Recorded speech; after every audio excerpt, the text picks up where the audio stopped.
And welcome back to Pia Pops Off, a podcast where I talk about everything and anything, usually pop culture. And today is supposed to be episode number 16, but technically, I think it's episode number 15 because those of you who were wondering where our recap of Summer House episode 9 went to, it went into the ether. There was some technical difficulties. We recorded literally a 3-hour long recap of episode 9 of Summer House. And when I went to download it, I realized that at about hour 2, the video corrupted and the audio was off. But because I record these episodes in like a podcasting hub, there is an IT team that can help me out. But I've been messaging back and forth with them all week, trying to see if they can recover the footage and whatnot. So maybe one day I can put up episode 9 recap of Summer House. Right now, it's looking like a wash. It's looking like it's not going to happen. So that's okay. That happens. We are going to just move along and we're going to recap Summer House episode 10 with my Bravo besties, with my Bravo sleuths, Shirla and Jaleeza. So I'm sure we'll probably cover a couple of things here and there that when it applies when recapping this episode of Summer House with some of our opinions from last episode. But we'll focus primarily on episode 10. I'm excited. Oh, I guess that was our Pia Pop Business that we needed to attend to. So I did want to apologize for not having episode 9 available for you, but we tried. It was literally 3 hours of recording gone. But on with the next, on with the new. And that's pretty much all the Pia Pop business that I have to attend to. I feel like that rhymed. I felt like Cat in the Hat. Okay. But for the main event, let's get into it. Let's join my Bravo sleuths, my besties, Shirla and Jaleeza, and let's just get into it because you guys have been waiting for a recap of episode 10 of Summer House. Hello and welcome back to Pia Pops Off, and we're back with Shirla and Jaleeza, my Bravo sleuths, Hello. my Bravo besties. Hi. Hi. So They just lost their balloon. Sorry. They lost the 5. oh no. Was it a little old man and a little boy? don't know. Boy Was Was there a Scout? house attached to it? That 5 is just flying to. Ooh, child. I know they. Ooh, that sucks. I'm mad about that. Shirla is the perspective of everybody watching the balloons fly up and up, from their apartments. I get easily distracted. Sorry. Same. So anybody who was waiting for our recap of episode 9 of Summer House, I apologize, but there was some technical difficulties and pretty much the video and the audio got corrupted and it just didn't really make sense. So we're still working. IT is still trying to recover it, but we're now on episode 10. So maybe that we'll get that and you get to see it and I'll post it at some point. But you know what? We have to move on. We have to move on because we're on episode 10. So that's fine. That was the Lord. He said we didn't need people. It's still opinions have not shifted since our perspective of episode 9 that you may or may not see one day. But before we get into the recap of Summer House, there's just a couple of pop culture highlights and Bravo news that I wanted to highlight and talk to you guys about. What is your guys' opinion on these really okay, so I'm leading you guys. What is your opinion on Katy Perry, Gayle, and all these other rich people going to Taking up space? Space? You're out of touch. That's it. I was. I was trying not to lead you guys, but yes, I was. First of all, that was fake. What was that? You think it was fake? Yes, it was. At first, I was like, I didn't think it was fake. I was like, wow, okay, guys. I definitely thought it was stupid, but I was like, nah, it's not fake, guys. Of course it's not fake. And then when I started seeing the footage, I was like, yeah, there's a video. Maybe it is fake. I don't even know if, because with AI all these days, you just never know. But 2 things. One was when they landed back, the outside of the aircraft had no burn marks on it, and typically we've seen so many of them things launch, and when they come back, they at least have some type of burn mark on it. And then the second thing, the latch from inside, the door is not supposed to be able to open from the inside. And somebody accidentally kind of opened it first and then they closed it. And then some guy was like, outside. Yeah. I'm just like, okay. I did see some videos of people saying why it would not have made sense structurally. And that was one of the points, that they could have possibly been in space. And then also, like, they were comparing to the, the people that just came, the actual astronauts that came back from space, and like how their hair was floating up. And although like they're in the footage, that does appear that their hair is floating in some capacity, it's not quite as strong. And so I feel like they were on like some type of property or place or training facility for NASA that would do a simulator. I feel like they were in a simulator, but I did see a funny comment that said maybe they think they went to space, but the NASA knows that they didn't. So like maybe they really do think that they went, but they did not go. I mean, so it's that's possible, a possibility. especially because they don't have any. I mean, I guess there was one person who had like trained to be an astronaut, but you're bringing in all these people who have absolutely no knowledge in the field, to our understanding. So like, they really could have told them anything. And again, I don't know how true this is. I really don't know shit about like space or science. That science was my worst subject in school, but from the internet, and I honestly did not fact check it. So I'm just regurgitating things that sound good and really please my narrative. But they said that when the reason why astronauts have the suit and the helmet is because like when they do re-enter Earth, in case something happens, it's like a pressure stabilizer, those suits, and they weren't wearing anything, so why wouldn't they go with those like procedures for safety, or safety protocols? Again, I don't know how true that is, so if anybody knows more about NASA and space can let us know that in the comments. Is that true or not? Because I didn't look it up. Why were the cameras only turned on when they were like up in space? Yeah, it just seemed like they were on a sound stage. Yeah. I don't know. And okay, so let's just go with it's real. It was pointless regardless. Either way, it didn't make sense. Why are you sending this, what felt like a very ragtag group of people from different fields to space, and then to come back and them to be like waxing poetic about... I feel super connected to love.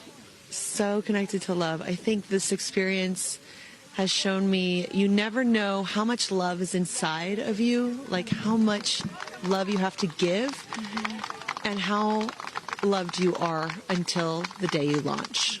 They're 8 minutes up there when like you're doing more damage to the environment. Right. Yes. If that's what you're doing, like that's not helping anyone. Yeah. And Gayle, every time a flight goes up, they get some type of information.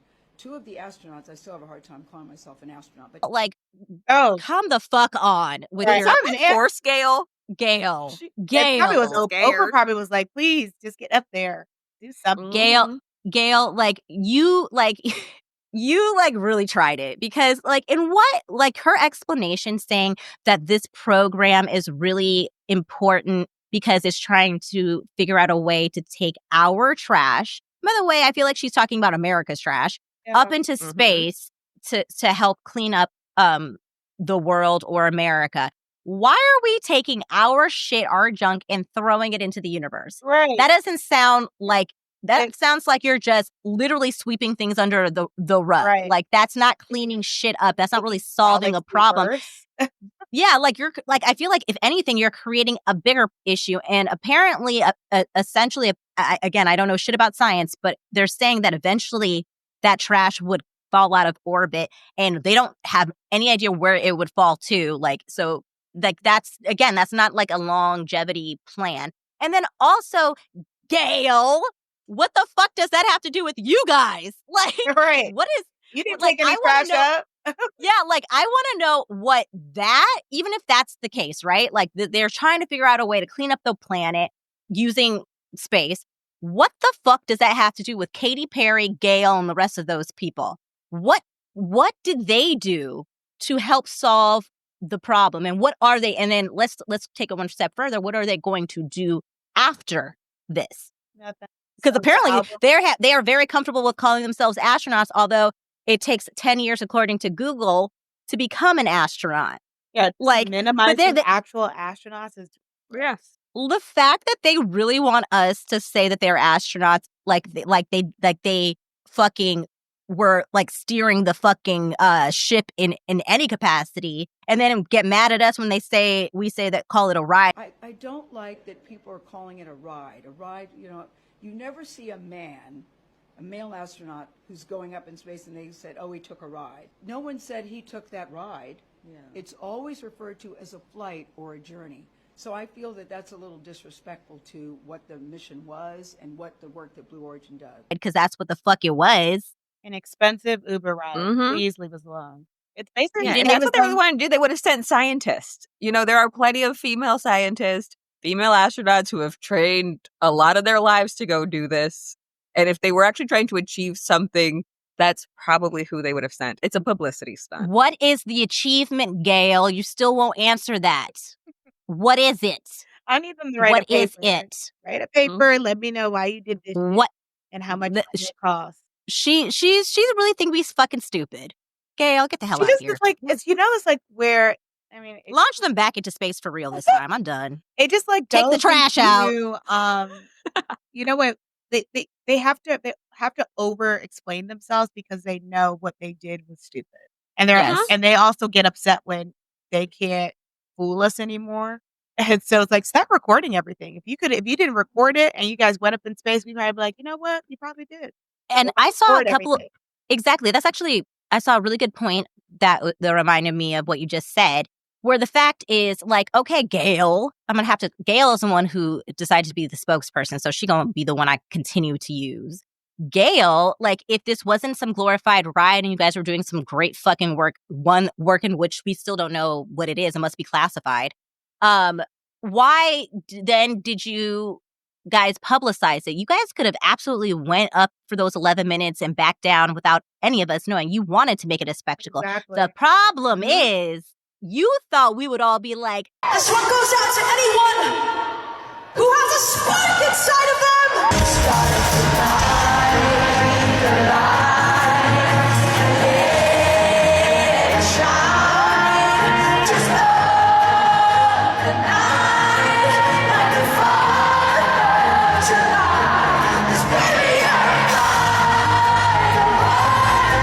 Fireworks, Katy Perry singing along, Kumbaya, bitch. And that's not what we're doing because it's stupid. Right. This is a space version of the submersible, but you guys made it back, bitch, because you ain't going no fucking where. No, it definitely was on a set for sure. Launch that, bitch. Launch that. Anywho, so that was about Americans wasting money per usual. The right third part, right on par. Let's go back to the Bravo universe, and the third part of Real Housewives of Beverly Hills aired and aggravated me. I love how they have been teasing for these 3 parts, like Garcelle walked out mid third part and not at the end when her obligation to be there was done. There are all kinds of ships. There's gold ships, there's silver ships, there's Louis Vuitton ships, but the best ship of the world is friendship. Oh, wow. Yes! That's great! Cheers! Cheers! Perfect! Cheers to another fabulous season. I'm excited to see where this group goes next. Thanks for watching. I'm Andy Cohen. Good night, everybody. I actually like this stuff. Yeah, it's refreshing. I don't. Well, guess what? We're gonna get a cast photo. I'm out. Oh no! I'm not. What? For real? What? Oh, More stuff? Come Come on, Garcelle. Nope, I'm not doing it. Yeah, that could have been an email. This entire reunion could have been an email. Honestly, yeah, that was all the wrong people for nothing, as opposed to focusing on what the fans actually want to hear about. Yeah, per usual. The third part I didn't even need to see the third part to know that Garcelle walking out was the correct decision. Yeah. And people trying, like, I see people being like, and Andy's one of the people saying this, and that, well, Garcelle was the one who said in the very beginning of the reunion that she hopes that we can have a cast photo this year. Bitch, the optimal words is I hope. Yeah. And per the way that you guys were fucking acting a fool during this reunion towards me for no fucking reason, that hope was diminished, okay? She gave you guys every opportunity to make it right, and you didn't. So she said, I'm done. I clocked out. Here's my notice, and I'm not working here anymore. The fucking cast photo was not an obligation, bitch. No. It wasn't an obligation. No. And here it go, Dorit saying her final microaggression that she will ever get in close proximity of Garcelle to be able to do. Garcelle, that's really unprofessional. Garcelle. Yeah. With calling her unprofessional. And this is the shit we're talking about. Truly. When Kyle walks out, like, every other reunion, and allegedly I heard that they cut it, but that Kyle possibly walked out twice this reunion.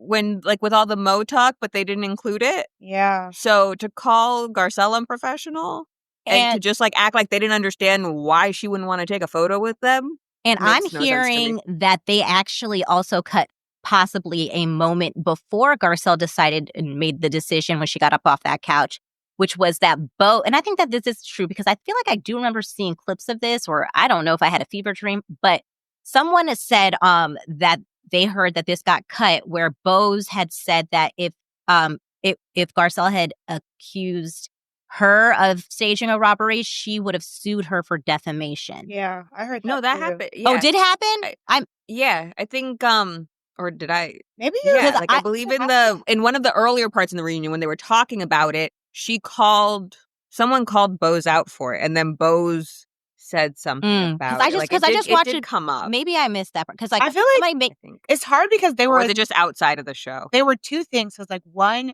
there was a guy, I forgot his name, but he has like he has a podcast and like does social media, and he gets like a lot of like teas from the reunion, and he had put out Kempire. Yes. So okay. Where do I begin in regards to this? I wasn't surprised at the news that Garcelle was not returning because according to sources, I told you, I've been hinting at this since I dropped that video when Garcelle posted on her social media the day after the reunion, not all skin folk are kinfolk post.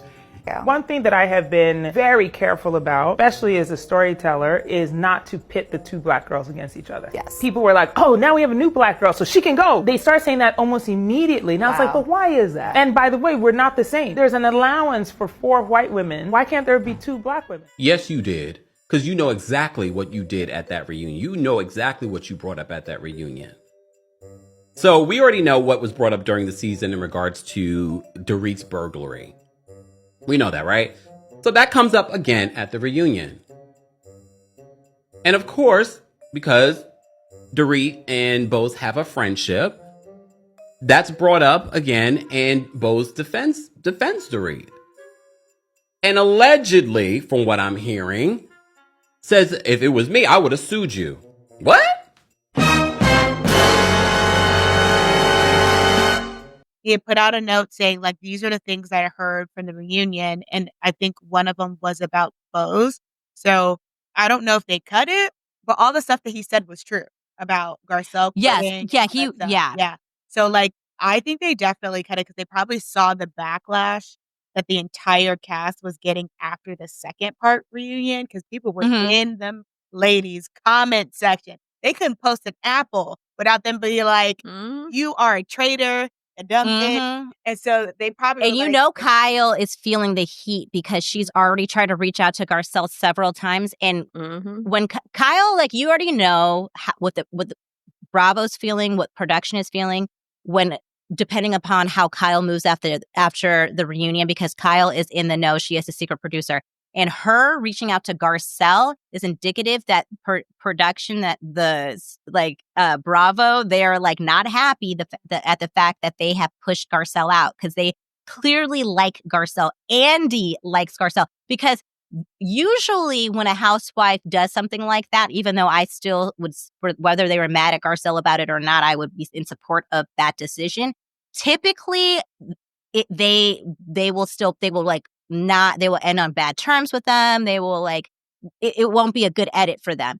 They seem like they are very upset and have been trying to get Garcelle back. So it's very clear that that was not what they wanted. And I think that people are going to be, so I feel like Dorit and Sutton, I can guarantee they're not going to have such a good season, at least on the production side next season, because they're going to take it out on them. And Erica. And honestly, like the thing is just like I think losing Garcelle, and is it kind of like one thing that we had said prior, that Garcelle is like the Cynthias, like those staple people that you don't realize how necessary they are until they leave. So like now that they are leaving, people are just like, we want a overhaul of the show because like what is there left? Like Kyle tells us nothing. Erica and Dorit are allowed to hide things, and all they're gonna do is just keep getting mad at Sutton. Yeah. And like what Garcelle was trying to point out is like not only are half these people Dorit low-key kind of racist, but like they have different set of rules for Sutton and Garcelle. Like the rest of them are allowed to say, I'm angry with you, but I cussed them out off camera, and so now it's okay. But like if I say one thing and I take accountability and I apologize for it, it's never enough, and it keeps getting brought up every single year. And it's like you can't have a show like that. You have to. Yeah, I'm getting really sick, and they've been doing it for the past at least 4 reunions of their energy and their targets not matching the season because they've decided like, okay, we want to move in a different direction.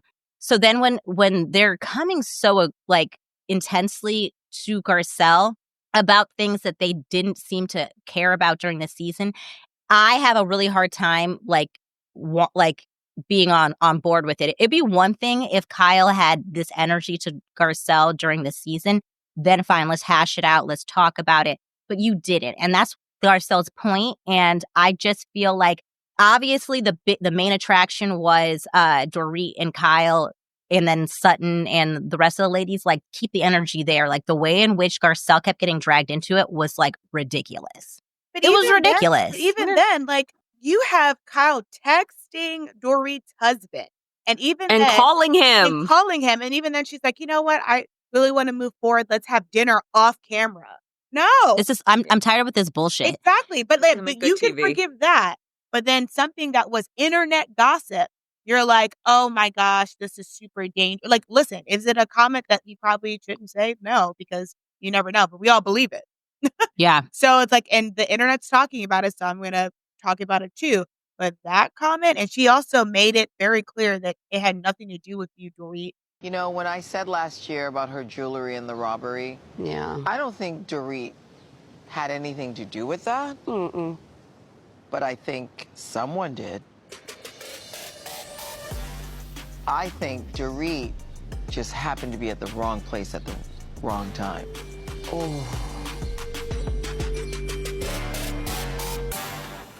But all to do with probably your husband that you keep calling it an alcoholic. So I'm just like, which one is it? Let me just tell you what Garcelle accused Dorit's husband of is not any worse than what Camille did to Taylor. About my marriage? But what you told us about your marriage. What you told us about your marriage. We've been protecting you. Because we don't say that he hit you. Because we don't say that he broke your jaw or that he threw you in the beat ball, you up and he hit you. We don't say that, but now we said it. First season. Yeah. Oh, yeah. I mean, I'd say it's less worse. Oh, yeah. Like, way. And we didn't spend nearly enough time on that. And the thing is, it ended up being the best thing that happened to Taylor because it outed something that she was very, in retrospect, of course, like we were like, upset with Camille in the moment but it ended up in retrospect because there actually is a new, I think it's on HBO possibly. Oh, yeah. A new documentary and it's a docuseries. And one of the episodes is on Taylor Armstrong from Real Housewives of Beverly Hills and what happened between her late husband who was abusing her for many years that got exposed when she was on her first season of Real Housewives. And yeah, like in retrospect, Camille kind of did her a favor there. Yeah. But also, because who knows if like if he hadn't been outed like that, if like what would have happened, Yeah. I mean, she could have saved her life, Yeah. I mean, yeah. I mean, also Kyle's amongst people doing bad things too. It's, she outed her own sister. You are a liar and second, an alcoholic. Okay? You are an alcoholic. Yes, that's right. God. That's right. I've said it now and everybody knows. Exactly. Like, it's so to get back to the main Gar, like, what Garcelle has did to Dorit was nothing unusual for what this franchise is used to. But they want to make it seem like this is this like crazy fucking thing. And again, it goes back to they can do it, but she can't. There are two separate rules, and that's not fucking fair. And I get it. Like, I'm happy Garcelle has moved on. I'm happy that she's unfollowed all those haters. With the exception of Jennifer Tilly and Kathy and Sutton. Like, as much as I like have smoke for Dorit, have smoke for Erica, have smoke for Kyle, I expect that type of behavior. Sutton, fuck you. Yeah, and I hope you drowned. Not literally, but next year you're going to be on your own. You're not going to have Garcelle, and they're going to continue to come for you. And I can't fucking wait to watch it. Hard to watch. Yeah, and to act like she had no idea why Garcelle would be mad, why Garcelle would leave, and just be like, oh, sure, let's take the picture. When Garcelle literally left the reunion last year when she was, having a meltdown or a medical emergency to avoid Kathy, and like she couldn't even be like, hey, Garcelle, like, what's wrong? Like, she just kind of stood there mute. Like, but she also knew what was wrong. Like, phony. she went back. She knew exactly. Yeah. Garcelle was telling you her frustration, and she only cared about herself in that moment, being like, I'm about to get she's like, oh, I don't know what it was. Let me remember. Like, that was so heartbreaking to watch. Oh, talk about some fake amnesia. I am happy that Garcelle packed her shit up and just left and didn't wait for Sutton. I'm so happy that she like this was. I think that Garcelle handled everything perfectly. Period. Yeah. Before we wrap up, can we quickly touch on the bows of it all? Because I feel like it's like me and Pia have been in the trenches going after the God. Because like I feel like people but I've also found myself on a different side of TikTok that understand the bows of it all, because a lot of us have worked with the bows. A lot of us have a bows in our life. And so what we're trying to point out is that bows was brought on to basically excuse a lot of these women's behavior. And if she was to be used as a tool. So it was for her to be used kind of like Anne Marie, where to brought in to kind of discredit Garcelle's experience and minimize it and prove that these white ladies were not racist or have any bias. Rose quickly was like, I am like this in corporate America. I can fill that role, and I can be the token Black woman and discredit Garcelle. And now they're using Bose to kind of, in a way, weaponize her, like using her as a weapon to then being like, look, I can't be racist. I have a Black friend.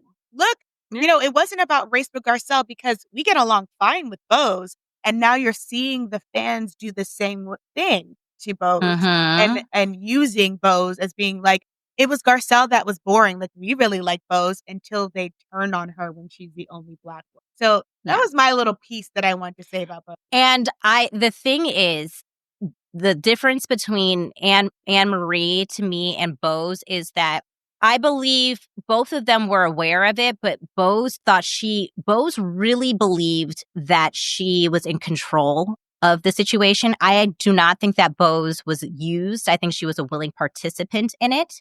And that's the fucking difference. That makes me sad. It does make me sad. And I didn't feel that way until towards the end. And just, she kind of showed her hand to me at the reunion specifically. That's when I was like, oh, okay, I see. This is what I think that she's a Lone Ranger. And for like, it's not that she was necessarily like trying to like end Garcelle, but like if she had to step on Garcelle to get to where she wanted to in this group, in this dynamic on the show, she was willing to do that.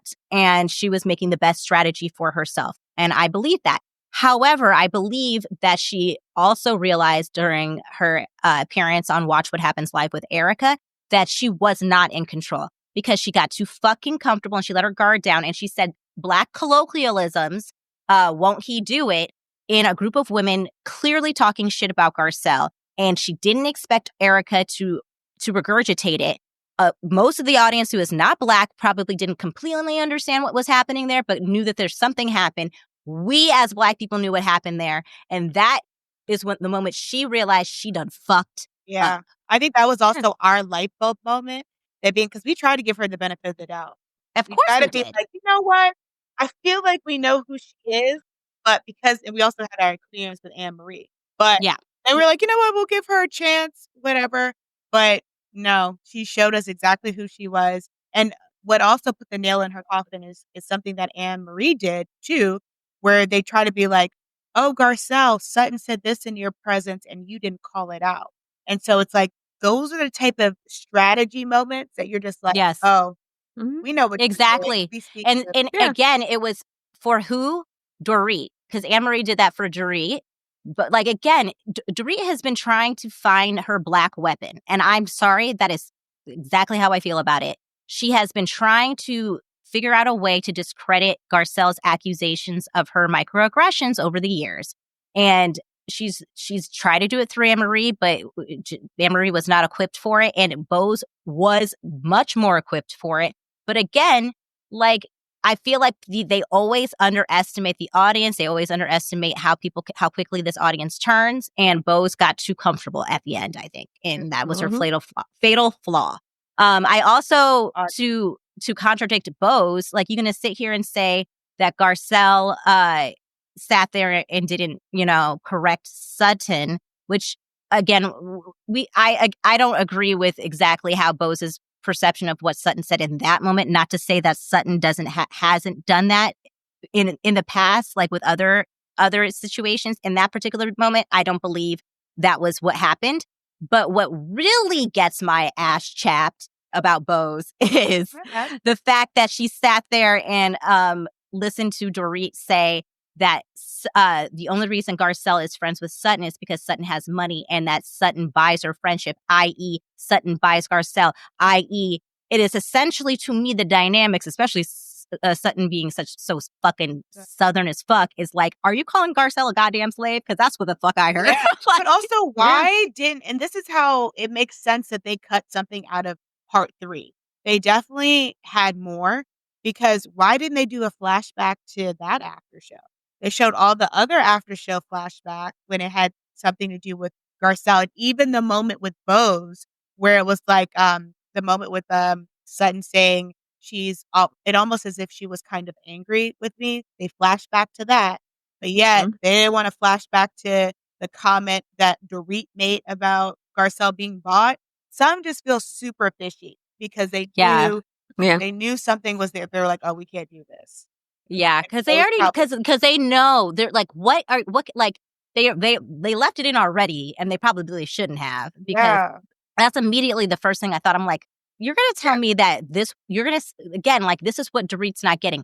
You're saying that this white woman bought this black woman. Yeah. Do you know how that fucking sounds? Yeah. Literally. Yeah, and there's other examples. Like, Sutton has bought extravagant gifts when they've gone on trips. Sutton had, she could have been like, yeah, Sutton tried to buy my friendship via XY. Why use Garcelle? She didn't say that. Right. She specifically used Garcelle. No. Like, one, either it, obviously gives very much slave undertones, but also, like, Garcelle is just like some poor little black girl who can't who needs someone to buy friends, and that she can't possibly be friends with Sutton because maybe she enjoys Sutton for whatever reason. Right. And meanwhile, you over here trying to steal Sutton bag in your own home. It's like, you don't want to like that's giving poor. Right. Yeah. Go buy your own bag. It's also a respect thing anyway. Like, if you come to somebody's house, you bring them a gift. If you're planning a trip, you have gifts for people. Like, that's quite normal.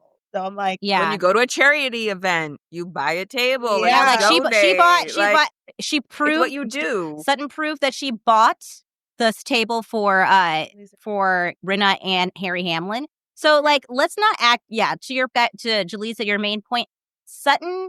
We're not saying that Sutton don't be trying to buy her friendships, but stop acting like Sutton doesn't try to buy everyone's friendships, and stop acting like you don't all accept Sutton's handouts. If we want to call them that.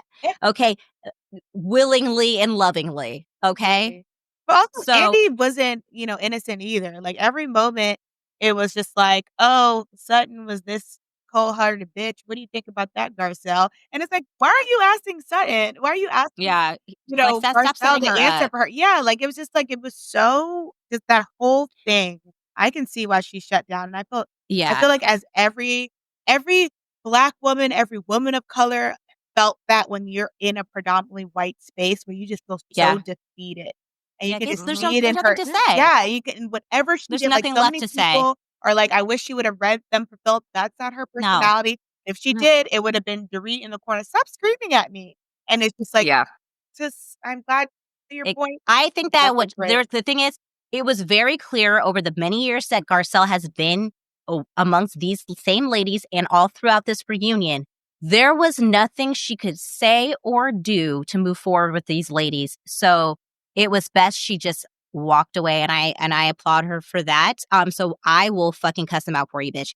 Let me just tell you something, fucking Dorit. Before you ever fix your fucking mouth to call anybody fucking unprofessional, especially when it comes to a woman of color and a Black woman, and a Garcelle in particular, bitch.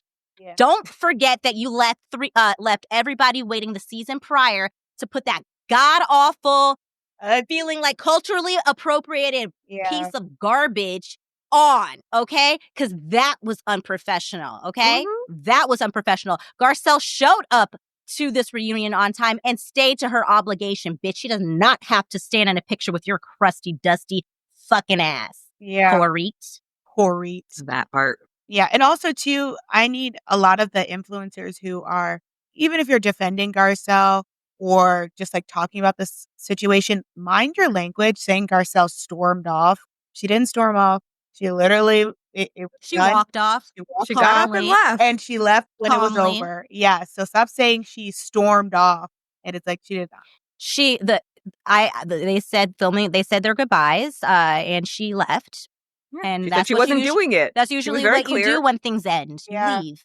I don't have to take a photo with a goddamn person. No. And it's something, I think I saw like an interview. I think it was like Vicky from Orange County.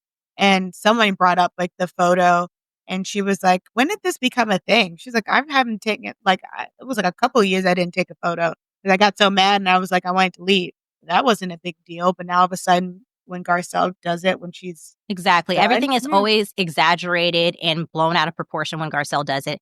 And that's exactly why she silent quit. Yeah. Good for you, babe. And living her best life now. So living her best life, unbothered. Yes. I'm so happy for her. In real Hollywood, where all those other people will not get invited to. I say boycott Real Housewives of Beverly Hills and show them how we really feel, because that's how you show them, by logging off. I'm not watching it. We did it with Target. I completely have just decided I'm fucking done. Like I was like, I might not watch it. Like just talking to you guys, I'm like, I fuck the show. No. Fuck Unless the show. they get rid of some of these people, they'd have to do something drastic. But the thing is, like, I don't even to watch next season. I don't even want them to get rid of them. I want all those ladies to get what's coming for them on this show. And I don't want to watch it, but I want what's coming. I was talking to Portia, who is my cousin, for those of you who do not know. And we were talking about this whole thing for a really long time. And we were trying to, we both were like, we're not going to watch. But we were like, if we were, though, to like add anybody to the cast, we decided it should be Kimora Lee Simmons. Oh, yes. I saw that too. We need somebody who has no problem calling these people out, and also her proximity to the Kardashians would make Kyle not go against her, because Kyle would never go against the Kardashians. So the whole alliance would already be on shaky ground, because like Kyle would just be like, she wouldn't know what to do. So that would already kind of disarm the Fox Force 5, which would leave Dorit and Erica vulnerable, which I love. Also, because even though Kimora is biracial, she is also Black. Okay, like, but she has more privilege. So therefore, I feel like the audience will be more receptive, unfortunately, to some of the criticisms. So I feel like we'll finally start getting Dorit to be held accountable to some of these microaggressions, because Kimora Lee Simmons, she will literally say, "Are you calling me a slave?" Like, she's like that type of person. Like, she would literally be like, "You are calling me a," like, I need someone that is going to just fucking obliterate them and then blow this entire show up. And I feel like Kimora Lee Simmons is my girl to do that. And I know that they have approached her to do it before. So I feel like this is your moment, girl, if you're going to do it.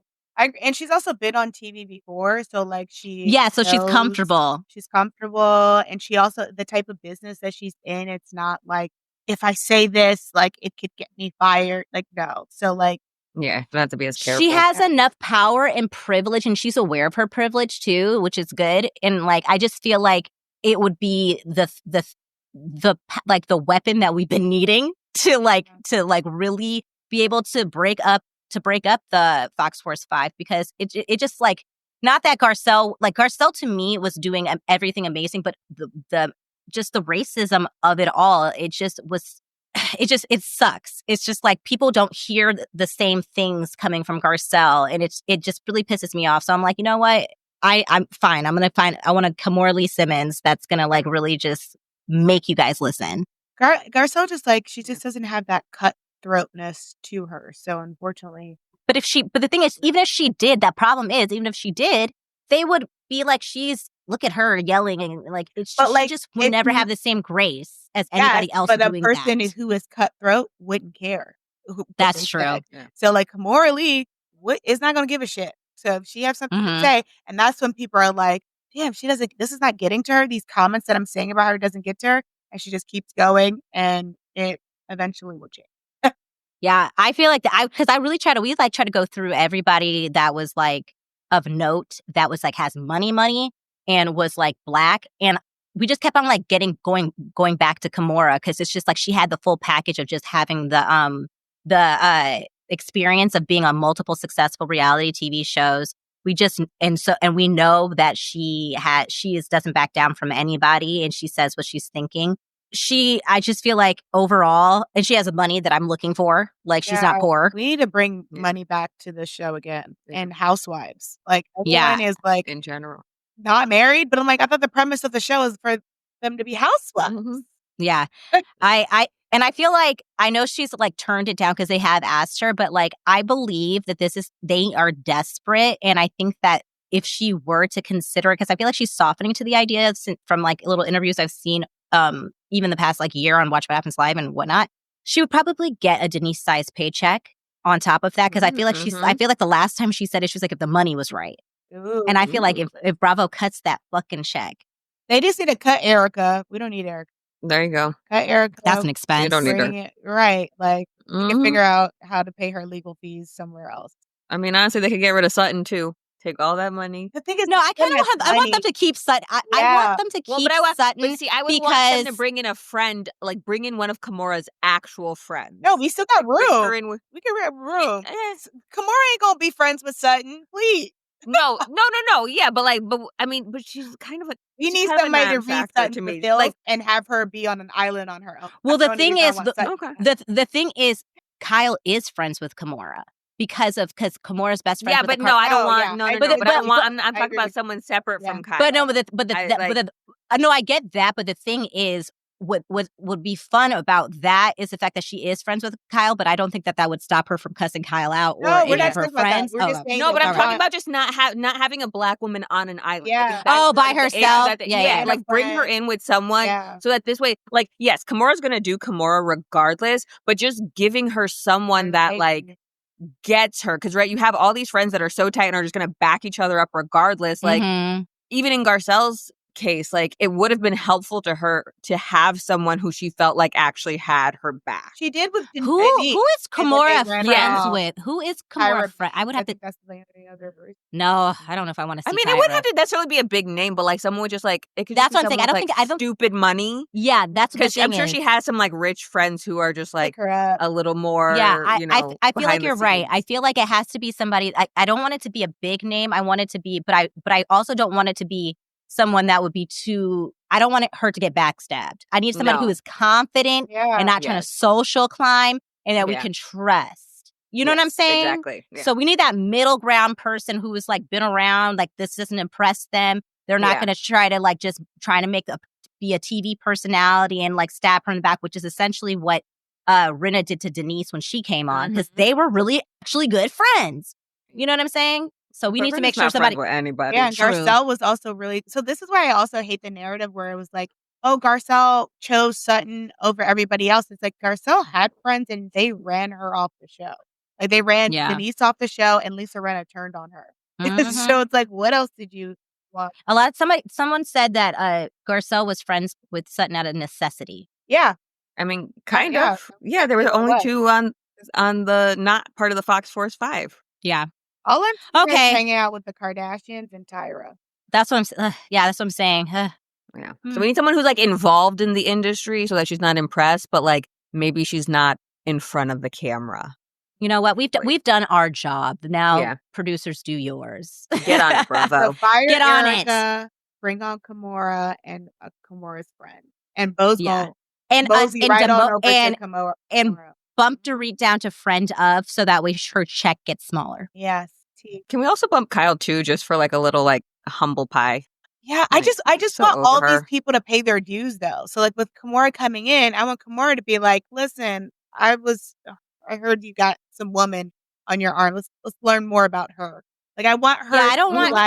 Yeah, I don't want Kyle to be demoted just so the fact that she can get her lick that she has coming to her. Yeah, you wouldn't be able to tell Kimora off camera because she'll have such a bad season that she'll do what everyone is so mad at that Garcelle is doing, and she'll quit.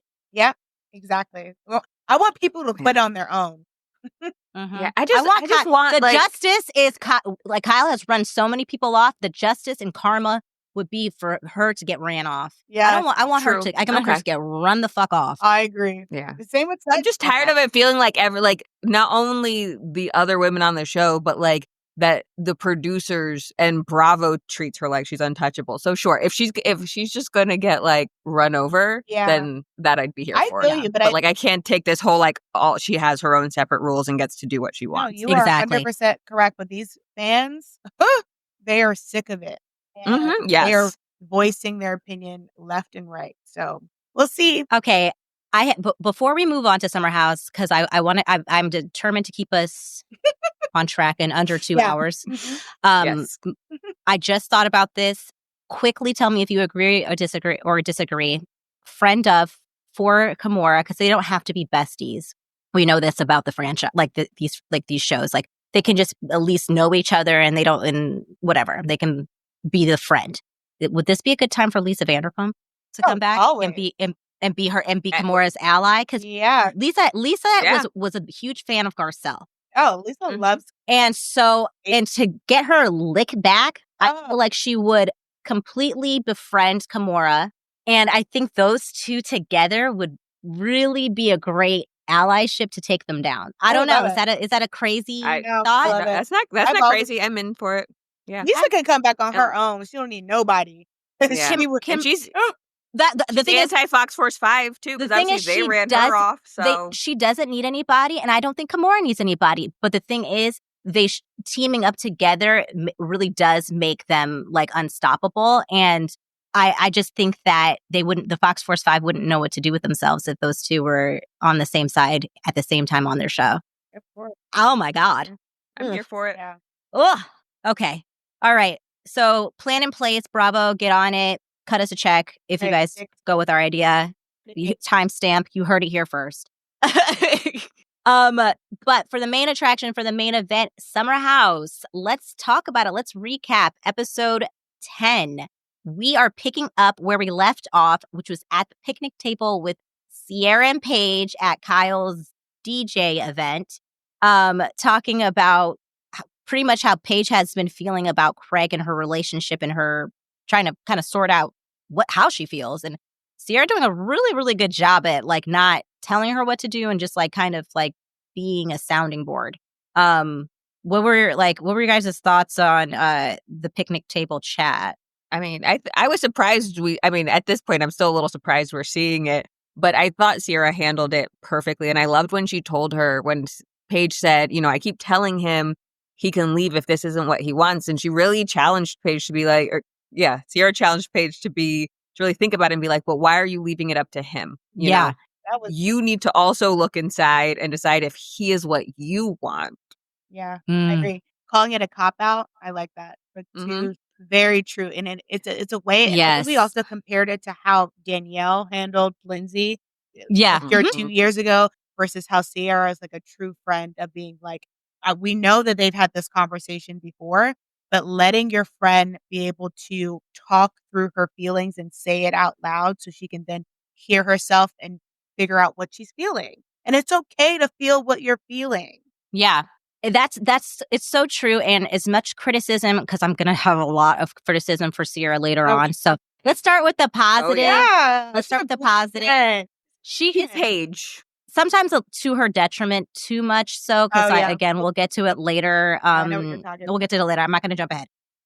But I think that Sierra is an excellent friend to Paige and to the people that she is friends with in her life. And it's so interesting. And this is most people, I think this is everybody really. It is so easy, or not easy, but like it is much easier to be able to give a perspective like that to your friend and not be able to do that for yourself. Because I just listened to Sierra and how amazing she was to be able to help Paige navigate that whole conversation. But then when it comes to herself, I just feel so frustrated because she can't apply those same things to herself. And it's just like, I know you know these things. Why is this not applicable to you? I don't know. Sierra needs a for herself. Yeah. Yes. Because it just seems like, I mean, granted, I don't know her and Paige's dynamic, but Paige probably sees like her friends as like, my friends will make mistakes and I'm just going to be there for them when it's, better or not, versus like, I'm going to coach them through, because like she sees Sierra make mistakes all the time. And then she'll just be like, let's just not say that, versus like, stop embarrassing us on television and yourself. Yeah. That's a good point, because I feel like that is what the approach that she has and is still having with Amanda when it comes to Kyle. I do feel like she's obviously, I believe that Paige is a really good friend to both Amanda and to Sierra, but like I just think that she doesn't want to be too invasive, and she is more of a type of friend that's like, you have to make your own mistakes and I'll be there to comfort you and if anything does happen, but I don't think she is going to like call it out. Yeah, she doesn't challenge people in the same way like Sierra's challenging her. I mean, we've even seen it with Hannah. Like, she is supportive and she is loyal beyond belief, but like, and maybe we just don't see it, but like, you don't really see her just like challenging her friends to really like think about certain things in their lives. Yeah. And it makes sense, because that's not what she wants when she's kind of pretty much in her relationships. Because essentially for most of her relationship with Craig, speaking about Paige and Craig's relationship, she's hidden the fact of all of these feelings. Like it seems like she's the type of person that like bottles it up until like it explodes. And obviously she has told Sierra things, but I don't think that she has ever probably like I don't feel like she really lays it out there until she's like ready and she's like completely done. So I feel like maybe that's how she approaches her friends too. It's like when she's ready to do that, she'll tell me. Yeah. Or just like in the case of what she did with Amanda and Kyle, having to tell Amanda about the whole cheating rumors before their wedding. So like something just like really big, knowing like, this was already brought up on camera. I've got to tell you now on camera, but like probably, if you can rewind time, she probably wouldn't have brought that on camera. She would have brought it to her, off camera. Privately first, Yeah. But still, she's like, I've got to tell my friend because you're about to get married. So you need to know this type of information. So it just seems like, to your point, she like, until it's like, okay, they are not making the correct decision. They're going to make a big decision. Let me just give them all the information. And if they continue to go down that road, I'm just going to have to let them. Yeah, she's a person that she's like, I'm going to give you the facts and then you do with what you want with the facts. Exactly. Yeah. No judgment here. Well, go if you want to go this way, you want to go that way. I'm here for you, but I have to give you the facts. And that's it. That's all I can do. So then they wrap up their conversation. Paige is still like, there's like, we don't really know what she's going to do, obviously, at this point. Paige doesn't know what she's going to do, but it's definitely a conversation that we will see will affect her for the rest of this episode in ways that, like, I can empathize with, but I can't excuse it completely. But before we get to that, we take this party to the club. Finally, and I love it. I've been really enjoying last week's episode and this week's episode because we're out of the house and going to different places. So I feel like it kind of is reminiscent of like the first few seasons of Summer House when they would go out a lot more. And I feel like lately, the past several seasons, we're just so stationary in the house, just throwing lots of parties at the house. And so it just feels refreshing to see them out in the wild in the Hamptons. And so they have a marquee that comes out that says "Happy Birthday, Lindsay and Kyle," and everyone's getting along, and it's fun. Like everyone is getting along, and it's interesting to see a pregnant person in the club, but like you're like that makes sense also. Like because typically you'd be like, why is this big old pregnant lady in the club? Belly out. Belly out, but Lindsay is proving time and time again that everybody should eat their words, and like there is a way in which to have a pregnant lady be on Summer House and not impede upon the fun that can be had. Yeah, the fun doesn't stop. No, she's doing it perfectly. Yeah, like that was like I'm really happy that that worked out for her in that sense, and it seems like everyone is like actually having a pregnant person is the best thing ever. Yeah, the only person who was trying to make it a big deal was Jesse and Kyle. Yes. Kind of make those little comments like, shut up. Exactly. Yeah, but everybody loves pregnant Lindsay. Everybody loves pregnant Lindsay. But Lindsay, Paige, and Sierra are like pretty much all of the house leaves in like tears. So the first few people to leave would be Paige, Lindsay, and Sierra. And we see, you know, Lindsay getting ready for bed. She checks in with Turner, which she does that multiple times in the episode, which again reinforces the fact that like it is also not weird that Lindsay is in this summer house pregnant without her boyfriend / baby daddy. Like it's an unusual situation, but it works, and we're seeing how it works. So it's like they're in constant communication. It makes it's making sense to me. They also the summer house is also on the weekends, so exactly. So there's. Exactly. So yeah, I'm just glad that also they're keeping these little moments in, which is why I wanted to highlight that, because it's just deflating what people are trying to minimize Lindsay or act as if Lindsay is not over Carl, or that you know what I mean. I'm glad they're keeping these little moments where we're actually getting to see her dynamic with Turner in small ways, even though he's not on the show. Yeah.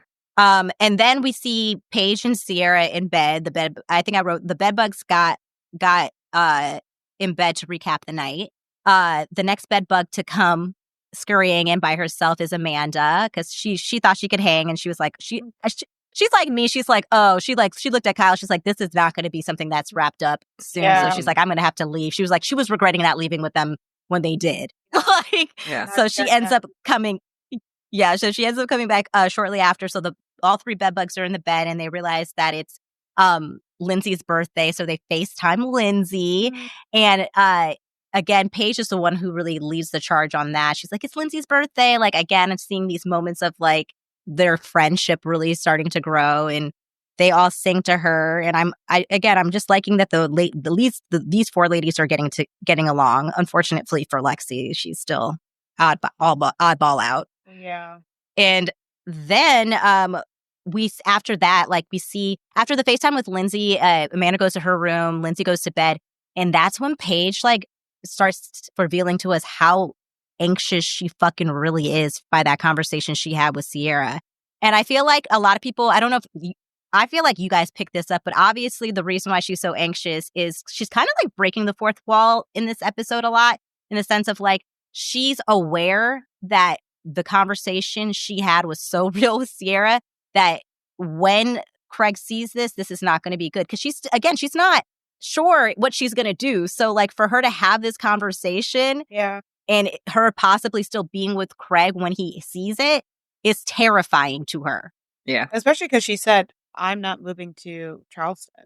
So like, and called herself the breadwinner, and like talked about all these things that it sounds like she's kind of tried to talk to Craig about off camera, and I'm sure they've had conversations about not bringing that to camera. So yeah, she's just waiting to like get like an ass kicking from him basically when he sees this, and probably goes nuts. And it's not just him. She knows how crazy Bravo fans are, and she is correct, because the way that they've been at her throat about this breadwinner comment, like it's like the thought that she could be making more money than him, it just can't they can't wrap their brains around it. They're like, there's no way she's making more money than him. Like, they're in a long-term relationship on the path of getting married at the time. I'm pretty sure she knows his finances. Yeah. And not even that, even the people that believe that she's making more money, they still spin it to be like, well, how dare she try to emasculate him by saying that she makes more money. Like, it's just always this, whether she is making more money, whether they believe that she's making more money or they don't believe, it's still a negative. And it doesn't seem like I'm hearing enough people being like, that's amazing that's a good point that since she is the person that is making the most money, that in the relationship, it would actually make more sense to go where the person who is making the most money is. Because to me, before she dropped that negative information, everyone was saying like her breaking up with Craig was dumb because he's like, he could provide her with this like white picket, all American like life. But now when the roles are reversed, it's a problem. Mm-hmm. Of course it is. Always. And this is where I say I do empathize with her because like that must be, I get why she's so wound up and so anxious. But unfortunately, the timing of her being so wound up and so anxious is making her incredibly irritable, in my opinion. Yeah. To the point where I'm not saying that she wouldn't have been annoyed, even if she was like not full of anxiety hearing Imrul having sex. Because again, then Imrul comes home with a friend and he is having loud sex that's banging. You can hear it on her end. Reasonably, I can say that she can be annoyed, but I believe it's exasperated by the fact that she's already incredibly anxious, and it's not. I feel like she's then taking all of her anxiety, all of her frustrations out on Imrul the next morning, and I don't believe that's fair. It's to a point where it was just like almost cruel. Yeah, because it's like it was very shamey. Yeah, and also just like your delivery, like it's fine, like just like you said, to be annoyed because it is a shared house, but it's a way of coming to that person and talking to them, pulling them aside and be like, listen, I know you thought that Gabby's room was empty because she's not here, but we can hear you. And also too, like, this is a shared house. Oh, that's a good point, Shirla. I forgot. That's a good point. Yeah. Had she not been anxious, she would have been in her own room asleep. She probably never would have heard it. He didn't even know. That's why, because he did say, thank you for, I fucking missed that because he said there's a moment when all of that's happening, and you hear on his mic that I think the girl's like, should I be quieter? And he was like, no, you can be as loud as you want. And now that makes more sense because he thought that there was no one in the next room. Yes. Yeah. That's actually very important context. Yeah. And it's like, I was shocked that they left that part in, but didn't let Imrul explain it as to why, because it was very obvious because they kept pointing. They were like, Gabby's room. Gabby's out here. And then they went straight to Imrul. But like, again, it's like, no one's saying you can't bring up, like, this is what share house is about. Like, you can bring up your frustrations to people. But the way, and we'll get to Sierra, but the way that Paige had approached it at a time is like the shaming and just like almost kind of just like, especially in front of other people, it's just like, she was not only shaming him, she was trying to make it a mob mentality about it. Yeah. It's like to turn him into some like villain.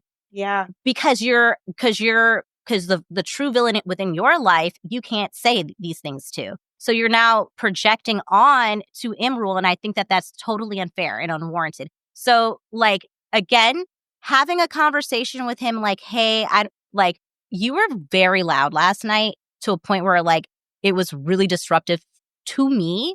And I've been trying to not say anything, but, like, you're bringing a lot of people in the house, and it's making me feel some type of way. Like, I don't, like, do we have to bring like strangers in the house all the time? Like, can we meet in a middle ground?